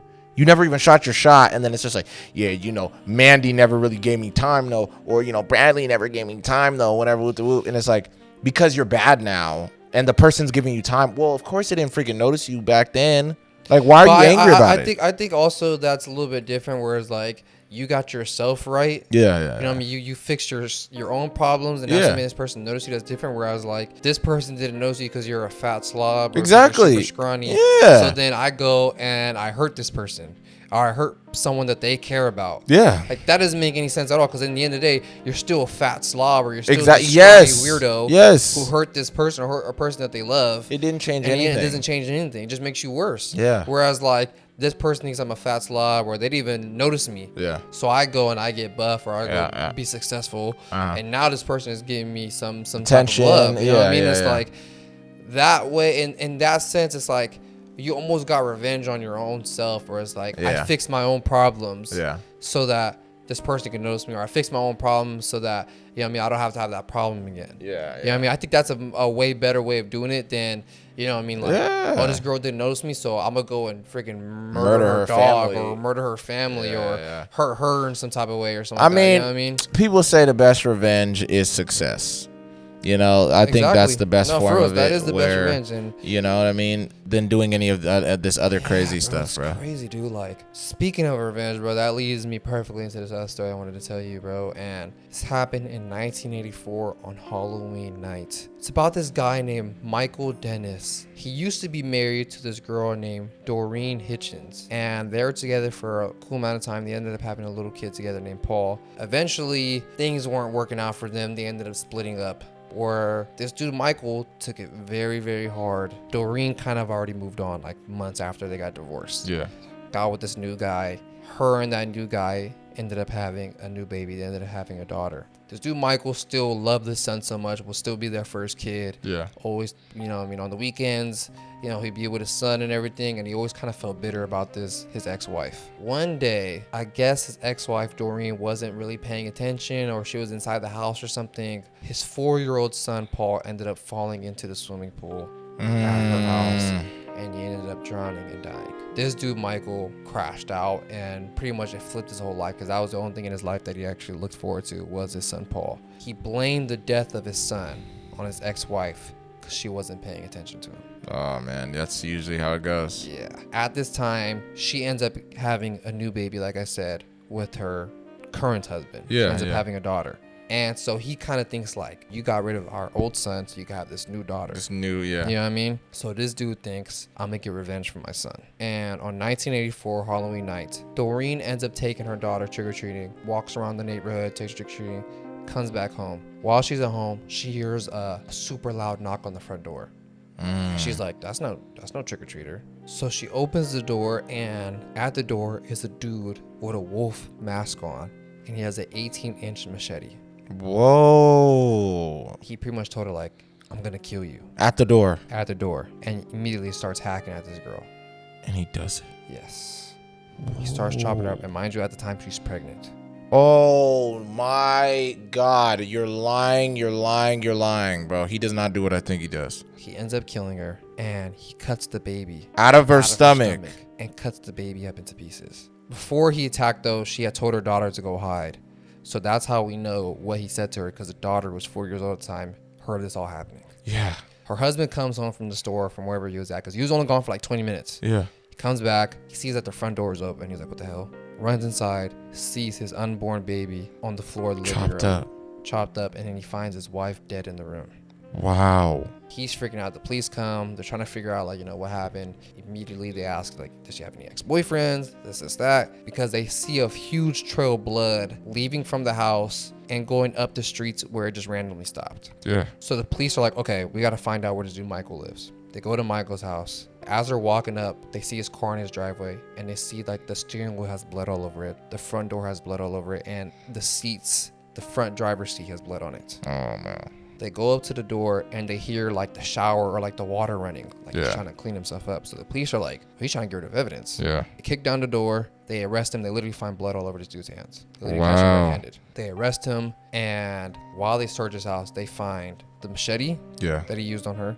They find the receipts for the machete that he just bought. He had bought it like a couple of days before at like some hardware store. Dude. And in his garage, he had made 2 makeshift caskets for his ex-wife and her current husband. He was planning on killing both of them that night. Whoa. So this was definitely premeditated. Yes, bro. Yeah, Holy crap. And so they end up arresting him, and I think they give him life in jail. And to add it on top of things, because the daughter was like, it was a wolf, like a big bad wolf who came to the door. Yeah. So they start asking around. They end up getting in contact with a girl who knew both of them. And they asked her, like, do you know anything about like a wolf costume or something like that? And they're like, oh yeah, last year at the Halloween party, Michael was dressed up as a wolf. And they actually have a picture of him in the wolf costume. He's wearing the exact same thing. Bro. And I just want to show you this image because this image is so haunting. Because this image looks so innocent, kind of innocent. I don't have the full image here, but here's like a little bit of it. So this is the image of him at that Halloween party. This is the wolf mask he was wearing when he went into her house and killed her. Wow, the wolf really is like the big bad wolf. Yeah, wow. Literally. Yeah, bro. Holy crap. And he literally did this out of revenge of his kid because he thought that his ex-wife did that to like swap a family. Yeah. Yeah, dude. I mean, that literally fits perfectly into what we were just talking about. It's like you just got revenge for no reason. For no reason. You know, it's like your situation is already over with, bro. And I'm not going to lie. Look, for as much L's that you're going to take in your life as a man, this is for anybody who's even listening. As much L's you're going to take in your life as a man, you kind of have to learn to roll with the punches. Yeah. Like there's going to be certain situations or certain injustices that happen to you in life. Some of them you're going to have to just brave through it, take it on the chin, just let it be. Literally. You know what I mean? Don't take it too serious. You know, try to laugh at some of your situations. You feel what I'm saying? Yeah, man, that's so dark. The fact that this guy decided to cut her open and take the baby out, bro. You know what I was thinking? I was thinking you were going to say he's going to take it home. Nah, he cut the baby out. That blew my mind. Pretty much like sliced up the baby and just left it there on the floor. Ew. Crazy, bro. That's so dark. Yeah. And then the fact that the guy who has no idea, and that's another thing that we always talk about. It's like, no, that's the crazy ex-boyfriend did this. You feel what I'm saying? Like that's another point that we always talk about is that if you're dating somebody, look, shout out to any of the girls in here that listen to us. We love you guys. We rock with y'all. But you should think about this before you get with any dude. If you're any girl in our chat, any girl in our viewers, you feel me, who have any of this or you think you have any of this, either warn the new guy or you feel me, something. Because if you know you got a crazy ex, don't put him in this situation. Yeah. Like if you love your new guy, whoever you're with right now, don't not tell them what's up. Yeah. I would rather know before I get into a relationship with my girl right now if she has a crazy ex who's willing to kill somebody or whatever. And sometimes, I'm not going to lie, those girls don't see it coming. Yeah, maybe, who knows? You know? Because it seemed like he was cool. You know, he was a normal guy. With his son and all that stuff, but just his son dying made him like snap. It flipped him. And I'm not going to lie, I don't know. Me personally, I don't think things just happen out of nowhere. Most of the time. I think every situation, 9 times out of 10, there's usually build-up. Because there's a reason why they got divorced in the first place. I was going to say, there's usually build-up. I doubt that it was just, he was a super cool guy, and then the day it happened, he just was like, okay, honey, I'm going to go to the park today. It's like, I don't think he just did that. I think she saw it gradually started to get worse. Like, okay, he's talking about weird stuff. He's being very erratic. He's wilding. He's throwing stuff around. He's yelling, like, you know, all this other crazy stuff. That's why we got divorced. There's all these other factors in it that I'm wondering, like, where did it go wrong? Yeah. Where was that moment? You know what I mean? So, like I said, any girls out there, if you dealing with some dude and you got a crazy person in your past, let them know about, bruh. Yeah, because it's only fair. It's only fair to know because, like, I'm not about to get involved. Like, that's on some Scott Pilgrim shit. Like, I'm getting involved with this girl. I didn't think that there was going to be all these other 7 evil exes. Yeah, exactly, yeah. So now I got to deal with this whole other issue because of whatever, you know what I mean? So and you come home, your daughter's terrified. Yeah. She's hiding somewhere in the living room or something. She's terrified of her mind. You find your unborn baby on the floor and chopped up, and your wife dying in the next room. Yeah, choking on her own blood in the next room. It's like, bro, and it's all because of a jealous ex. Yeah, bro. That's so crazy. Heartbreaking. The fact that her daughter heard all this happen. Yeah. Like, she's the one who told the police what the guy told her when you went into the house and everything. So sad, bro. And it's all because of revenge. It's like, he could have just tried to move on with his life. Yep, doing something better. You know what I'm saying? Find a new girl. Yeah. Or whatever. You know what I'm saying? Like, try to mourn his son in a healthy way. Yeah. But instead, he decided to take it into his own hands and try to get justice almost. Yeah, but that's the part I'm saying of like learning how to lose, you know, having grace in your failures. I think too many people don't really understand that. Yep. And it's kind of, I don't want to say a lost art, but I think that's what separates people that become great and people that stay the same. Yeah, is that the people who, you know, like even what Kobe said, it's like, you know, you miss 100, or I think it was Michael Jordan, Kobe or Michael Jordan, one of them. You miss 100% of the shots you don't take. Yep. And it's the same thing of like every time you missed, you lost. Mm-hmm. But it depends on how you look at it. Is it a loss or a lesson? Exactly. You feel what I'm saying? And I think a lot of these people, especially men, I feel like a lot of times we have to be strong so much throughout our lives that when we have something that is so catastrophic, you're expected to still be strong. You're expected not to cry. You're expected not to be irrational. You're expected to be all these things. You almost get overwhelmed. And I feel like a lot of guys that are probably even listening to this, they've all had a breaking point moment. But I think even during those moments, that is where everything you've been training for, or everything you've been holding in, that's the day that you're supposed to freaking show how much discipline you have in controlling your mind, bro, because that's what that whole everything was for. That's what you're getting tested for. You feel what I'm saying? It's for these type of moments. Like, you know, it's easy to crash out on somebody. You know, your girlfriend starts cussing you out, throwing stuff at you, hitting you. It's easy to crash out and be like, what, the bitch was talking to me crazy, so I socked her in the face. So like it's easy to do that, bro.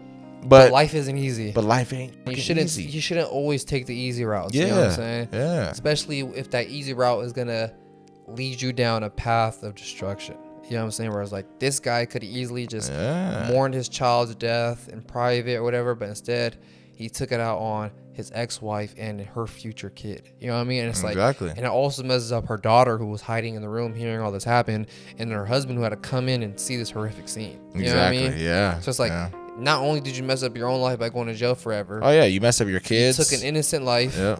Two innocent lives. Yeah. One that wasn't even around yet to live life. Mm-hmm. You messed up a girl for the rest of her life, probably. Yeah. You messed up the dude for the rest of his life. 100%. And you're going to jail forever. And now your kid's life is tainted now. Yeah, it's cooked. Your son's life who passed is tainted now, because now whenever they talk about his son dying, they're going to mention, did you hear what his dad did after that though? Yeah, crazy. You know what I'm saying? So like now your son's death, who was only 4 years old at the time, is always going to be remembered with the horrific things that you did as revenge. So like now that anyone who talks about his 4-year-old son who died in the pool, they're always going to talk about like, what did you hear about what his dad did after that though? Exactly. You know what I mean? Yeah. So it's always going to follow your son's it's always going to, like, that's your son's legacy that you've left for him. What you did afterwards. It's kind of like from the Michael Myers movies where I think it was the original one where, you know, they find out Michael gets out of the hospital and stuff. It's like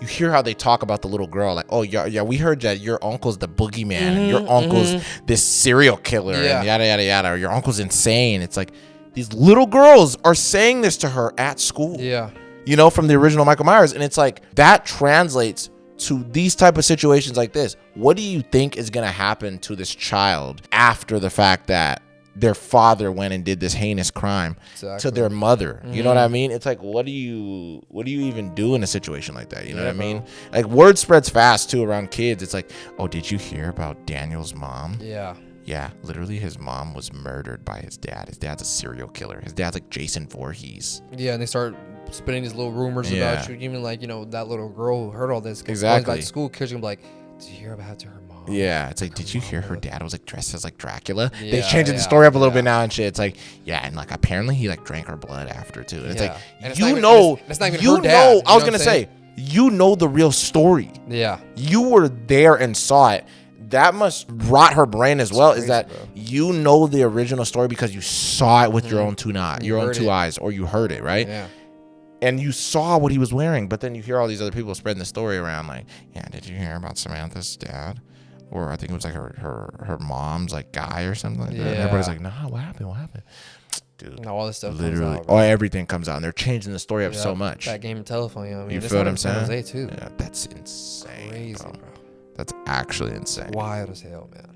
Yeah, see, that's what I'm talking about, though. It's very messed up, of when you don't have your mind straight. And I think a lot of these stories that we tell, especially, a lot of them could be solved with a simple conversation or a simple just thought of, maybe I shouldn't do this, or maybe I should take a breather for a second and think about this deeply. Like, is it possible I can just have a new relationship? Yeah. Was it possible that it was a crazy mistake or a crazy accident? That, she wasn't there when my son fell into the pool. Yeah, like I can still be mad at her. For sure. We can still decide, like, because I'm not gonna lie, that happens to a lot of couples when their kid dies. Usually they tend to like divorce, or they tend to get rocky, the relationship, because there is a lot of that blame game of like, whose fault is it though? Because it can't just be both of our fault. Yeah, exactly. Both of our fault or nobody's fault. Yeah, exactly. It's somebody's fault. Most, like 9 times out of 10, that's what most people want it to be. Even if they just got divorced normally, bro, it's cool. Life happens. Like, you lost your kid.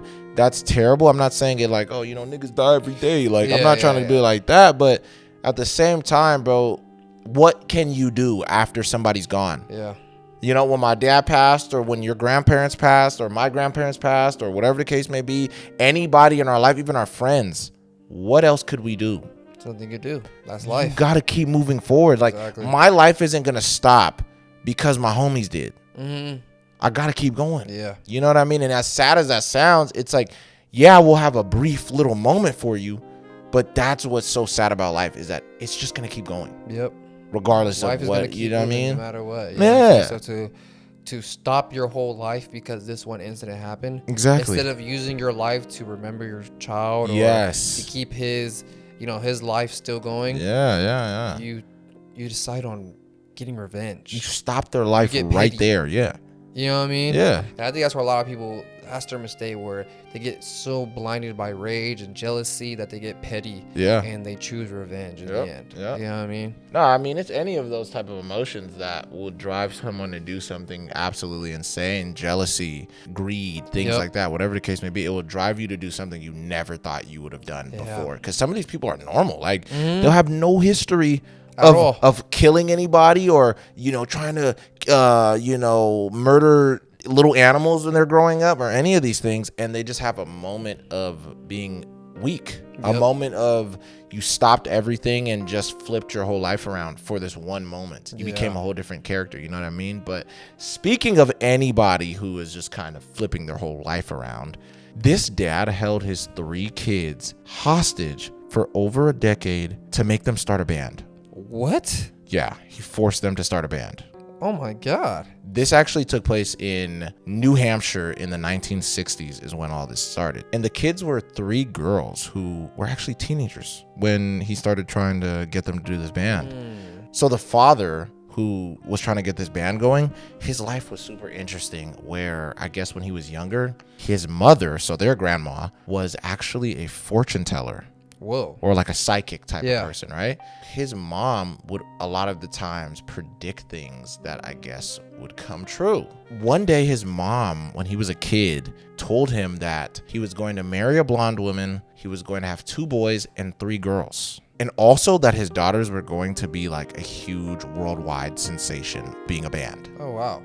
So the dad was like, what the hell? Like, whatever. My mom doesn't know what the hell she's talking about. Years go by. He gets older. Now he's a grown man. And everything that she said came true. Wow, so you really did have 5 kids. He had 5 kids. He had 2 boys and 3 girls, just like his mom said. Whoa. And he married a blonde woman. Okay, yeah, that's a little crazy. So he's like, what the hell? So the only thing that hasn't came true yet is them becoming this huge band. So he's thinking, I gotta make this happen quicker. Like, I gotta make it happen. So he eventually goes, puts a little bit of money together, because they weren't wealthy at all. Puts some money together, starts getting them a bunch of equipment that they would be able to practice with. He gets them all this equipment and things like that. He literally boards all of their doors and their windows to make them never be able to leave. And he stopped allowing them to even go outside and like hang out, play, do whatever. Wow. All they were able to do was eat and practice. And write songs. That's all they were able to do. And he pretty much kept them in there for the whole 10 years of just writing music, trying to do stuff. And then the only times he would allow them to leave is whenever he would get them like a gig. All of the gigs that they had, pretty much everybody hated them. Like, they performed for like kids that were their age. People even like threw like tomatoes, like literally classic.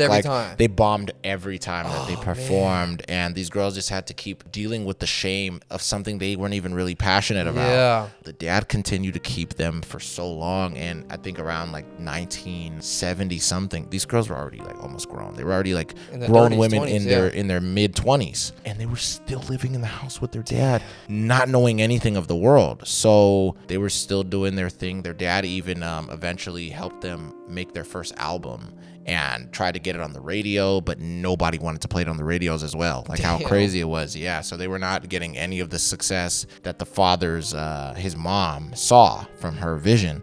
So he's just like, dude, it has to be something I'm missing. It has to be something. It has to be something. So they dropped their first album. The album bombs. They do a bunch of other stuff. That all bombs. And they're doing this for years, just trying to throw something at the wall and hoping it sticks. But nothing sticks for years. So these girls are pretty much just trapped in this house. All they could do is eat certain foods that he was okay with, and he was trying to force them to stay a certain amount of skinny, which was really interesting. So there was a lot of abuse that was happening in that relationship of him trying to turn them into stars. The dad had them locked away from the whole world for pretty much like over a decade, and now them being grown women, their whole lives are just so weird, and just how they think is so different. But it all came to an end, like I said, on this one day, years later. The father randomly just has like this massive heart attack. Wow. That just took him out one day, and all the girls are like, what the hell? Like, holy shit, like pretty much the nightmare's over. Yeah, we're free. Eventually, all the girls leave the house one by one, and they kind of all just start their own lives, and they went their own ways. And I also forgot to tell you another really important detail. When the dad originally came up with the idea to start the band, he even pulled them out of school. Like, he was like, yeah, you guys aren't going to school no more. Damn. Yeah, so this guy was like really in deep. And it was really toxic, everything that he did to these girls. So they eventually all go their own ways, and, you know, they're grown women now, living their own lives. Randomly, in the 80s, people started liking their music. No way. Randomly, their music started taking off low-key. So, you know, they have no idea yet, and it started to spread kind of in like the underground scene more than anything. Wow. So a bunch of people started listening to their music, going like, yo, they're actually pretty dope. And their band was called the Shags. And so people are like, oh, like, they're kind of dope. Like, I like them a little bit. And you know who actually said they were one of his favorite bands? Who? Kurt Cobain. Really? Yeah, he actually said that they were specifically his 5th favorite band ever. Wow. Yeah, which is super interesting. And that is crazy. Yeah, so their music started going pretty viral at the time in the 80s, and eventually the girls, the sisters, catch wind of all this. They don't know how to feel, because it's like everything their dad did was to their benefit, but it wasn't. Yeah, in the moment it wasn't. In the moment it wasn't, but pretty much their music starts to get a lot of, you know, people that are starting to listen to it. The girls eventually decided to do it again, where they're older now. They're like super older now. They all got back together, and they started making music as a family again. So when they came back and started doing music, the new music they were making, was it actually getting success? Like, people were actually there was still that's sales in their albums and stuff? Yeah, they were getting pretty decent sales. They already had such like a older fan base that, you know, was enjoying their music after it dropped. So when they started dropping more music, people were like, oh yeah, you know, we rock with this. So that's crazy. It was a good amount of people. Sense, their grandma wasn't really wrong. Yes. But their dad, the way he went about it, he rushed it. So it's like, if he probably would have let it happen more natural, the same way everything else happened, like the family unit and everything, it would have been exactly how it should have went. Where the sisters probably themselves would have just decided one night, like, hey, Dad, I think we want to start a band, and it all would have fell into place. Or even if you introduced them to like certain instruments, like let them play guitar, let them play piano, stuff like that, they would eventually wanted to make music and do it. But the fact that he tried to force it on them, I think that's what made messed everything up. And it took him dying. To break the curse almost. To break the curse. Oh, yeah. That's crazy. Yeah. I actually want to hear some of their songs. Yeah. I mean, we could definitely probably slap it or something. Yeah. Have you heard any of their songs before? I heard a piece of it when I was doing my research. Was it bad? But from the piece I heard, wasn't that bad. Like, what type of, if you're going to put it, like, what type of artist do you think it sounds like, kind of? Oh man, it's on some it's like on some old school like hippie, I'm not saying I'm not type of music, like that's the best way I can describe it. Be my little baby. Like that. I picture shit like that. I don't know why when you're that's the type of music it was back in the day. That's cool. It's pretty crazy solid that they actually became successful later in life from everything that they went through. And that's such a crazy storyline that it's like it's worse than like how they talk about Joe Jackson. That's all when you first I was like, this sounds like a darker version of Joe the Jackson 5. Yeah, exactly. So pretty much it is the darker version of the Jackson 5 where except the dad actually locked them in the house and boarded all the doors and the windows. That's crazy, so this was deep. And these girls ended up actually becoming something, which is interesting. Yeah. I don't know if they're still alive though. That's actually dope. I mean, they might just be hella old. Yeah. But damn, that's cool. Yeah, that's dope. Really interesting, bro. And it's so interesting that it's like, why aren't we talking about the idea or the fact that the grandma actually might have some powers? Yeah, no, for real. She might actually have some psychic abilities. She predicted how his family would be. Yeah. She predicted that the only thing that was wrong, they weren't really much of a sensation. Yeah, they weren't. But they were successful. But that might have been his fault. That's true, exactly. That's the point. If he didn't tamper with it, it would have went normal. They might have been like the Jackson. And maybe I was just gonna say, and maybe he is the reason why it stunted their growth. Yeah. You feel what I'm saying? And even with like Joe Jackson, it's interesting that it's almost like with that story of the Jackson 5, he probably stunted it as well. Where the original was gonna be all of the siblings, they would have all been a sensation for the dawn of time. Yeah, forever. But then he put too much on all of the kids that it ended up being just Michael. Pretty much, and then Janet. Because it kind of messed up their whole perception on fame and music and creating art and everything like that, where they look at that thing negatively now. Exactly. Like, bro, the shit that my dad put me through, bro, I didn't want to touch that. Yeah, exactly. You know what I'm saying? So I think it is, if they would have just let their kids kind of naturally do the things that they wanted to do. Yeah, it probably would have been better. It probably would have been better off. Yeah, you'd have had 7 celebrities instead of, or 5 celebrities instead of 1. Yeah, exactly. Or 2. Yeah. You know what I mean? Damn, that's so crazy. Yeah, it blew my mind when I heard this. I was like, yo, that's a little supernatural. No, you know how she predicted all of this stuff, and then the dad went true, and then he just ruined the tail end of it. You know, man, but that's insane. I feel bad for those girls though, because I was like, you missed out on your whole childhood trying to do this thing, and then you eventually get a normal life, and then it's like, you kind of get this pleasant surprise at the end of it, like. Well, that means my childhood wasn't for nothing, man. You know, so it's almost like a bittersweet ending. But to think if they had a regular childhood while on top of being involved in music, they would have actually been able to write good music that probably would have been successful back then. You know what I mean? Yep. Damn, that's crazy. Who knows? In an alternate reality, man. Yeah, that's what it probably would have been. Yeah.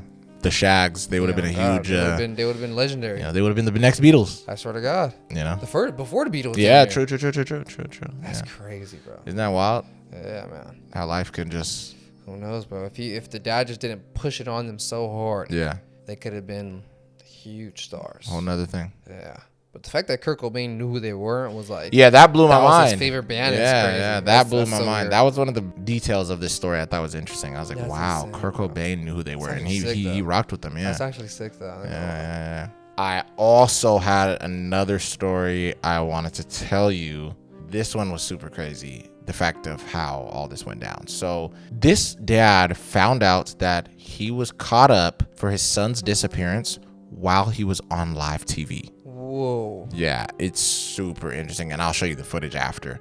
So this happened in 2014 in Detroit. And one day that year, the little boy, Charlie Bothul, I think that's how you pronounce his last name, he went missing around that time. I think it was like October 11th or somewhere around there.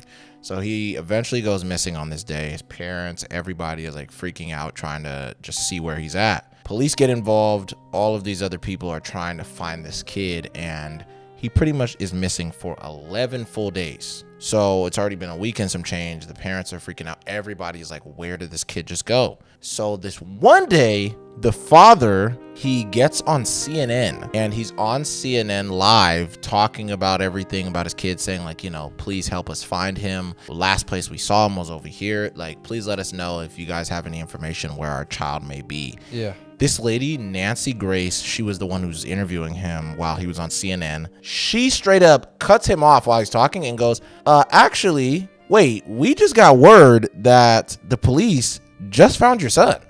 Whoa. Live. Really? On the air. He's sitting there, and you immediately see him turn cold, no right? way. And they're like, yeah, police just found your son, and they found him in your basement. And they tell him this as he's live on TV. Yo. Yeah. So he sits there, bro, and you just see him like, he's like panicking. He's like, trying to find the exit. What? What are you guys talking about? Like, where? How is this possible? They're like, the lady, you could tell she's kind of giving him some attitude. Like, bro, how is this possible? We should be asking you this. How is this possible that the police just found your kid in your basement? Yeah. And he's sitting there and he's just stuttering like crazy. I want to show you the footage. Yeah, I gotta see the footage for this. Yeah, I'll just finish the story first and then show you. Long story short, the police end up going to the news station. They end up getting bro, and they take him and his wife, who is his new wife, into custody to interview them and just see what's going on. Wait, did they arrest him live on the news too? I think they waited until after. Oh, okay. I'm not too sure. I didn't. The way the footage is set up, you don't really see him get arrested on the news, but. So they take him in to interrogate him and his girl, and they're interrogating them, asking them a bunch of questions. They find out that the couple was responsible for locking this little boy down in this basement, and they found him alive. Really? They found the so he wasn't dead? He wasn't dead. Damn. They found the little boy alive, surprisingly, and they were confused. Like, so why were they doing this? Like, what made them want to keep him, like, basically locked up down here? Yeah.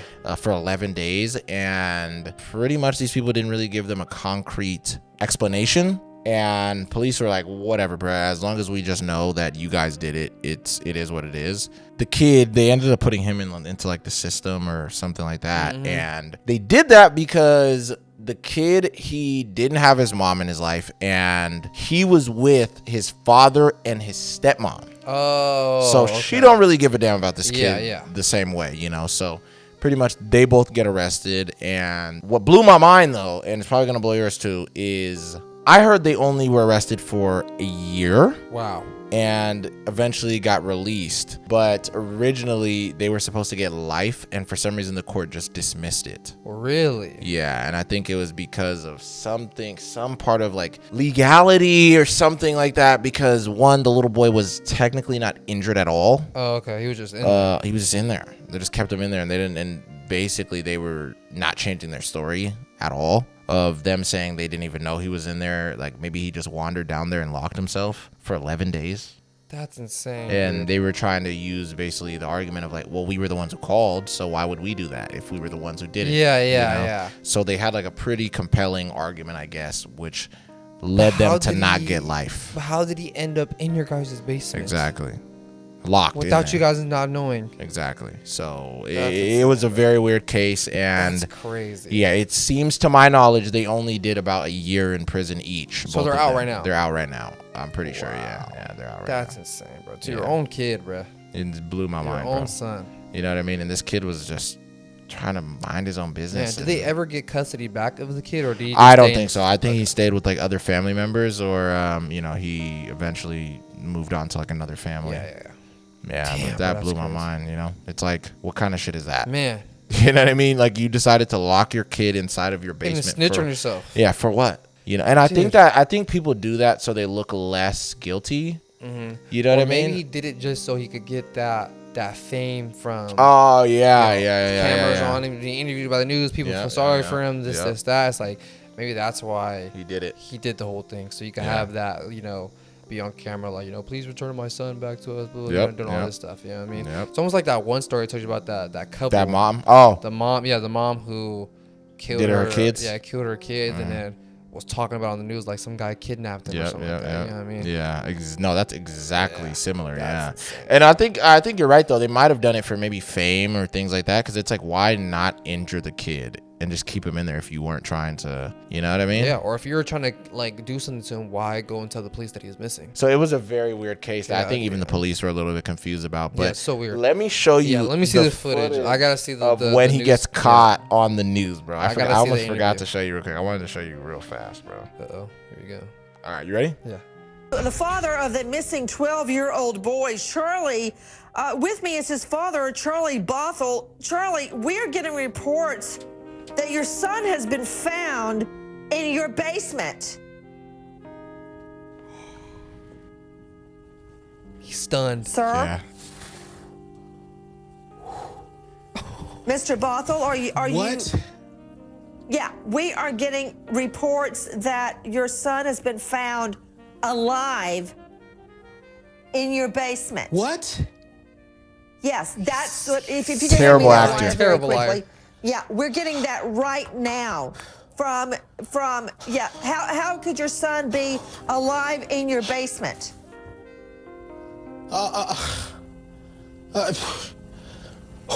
He is such a bad liar. Yeah. I have no idea.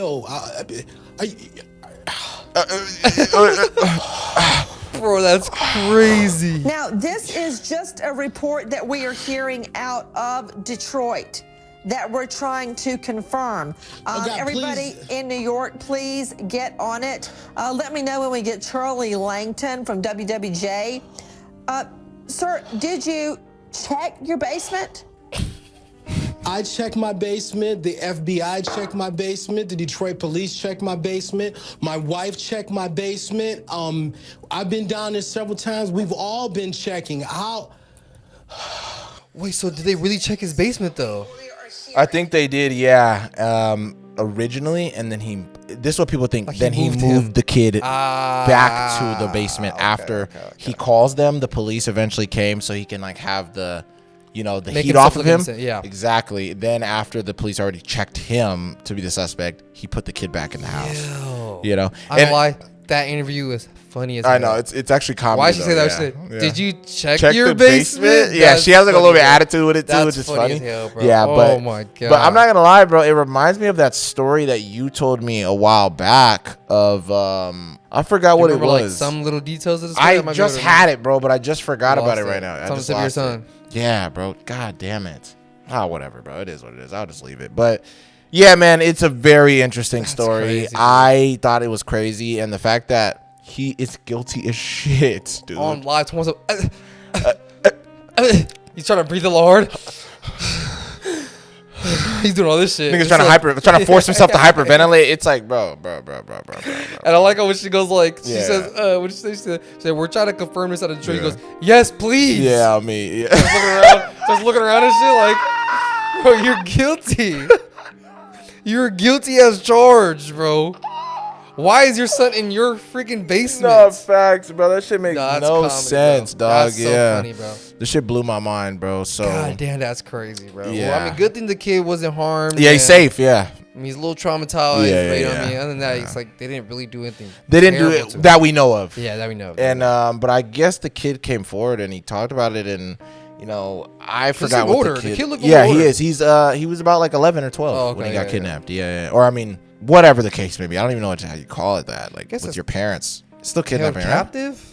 Held him captive. Yeah, they held him hostage or whatever. Yeah. I'll say captive is better than hostage, because hostage there's usually the extra there's like piece of the they're trying to get money or something like that, whatever. Exactly. But yeah, man, this shit was crazy. God damn. Hopefully you guys enjoyed this episode, man. This spooktacular episode. All that good stuff. Yeah. Follow us on everything: Spotify, Instagram, YouTube, TikTok, Yep. Apple Podcasts, all that good stuff, man. And follow both of our Twitches. I'm Sheriff Universe over there. He's Michael over there. You feel me? Follow both of our channels. Get those up. And check out the new Couch Critics. We just did a new couch talk. We were talking about, we're doing a spooky one, talking about horror movies. Basically, you want to get into that a little bit? You want to talk about it? Yeah, we talk about just, our favorite horror films, our favorite Halloween movies, some of our least favorite horror films, kind of how the modern horror is nowadays, if it compares to the old horror films, stuff like that. So go tune into that one. Yeah, so go check that out, man. Hopefully you guys enjoyed this episode. We had a little spooky one for you guys. And and hopefully you guys enjoyed the last episode that we just did with the Clown Boys. Shout out to them for even inviting us out there doing our thing.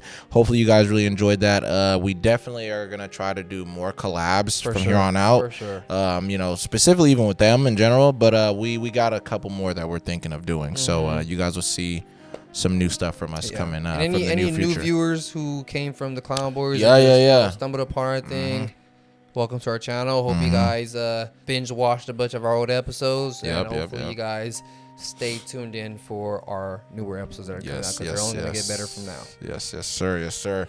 But all right, guys, hopefully you enjoyed this episode, and happy holidays. We will see you on the next one. Yeah.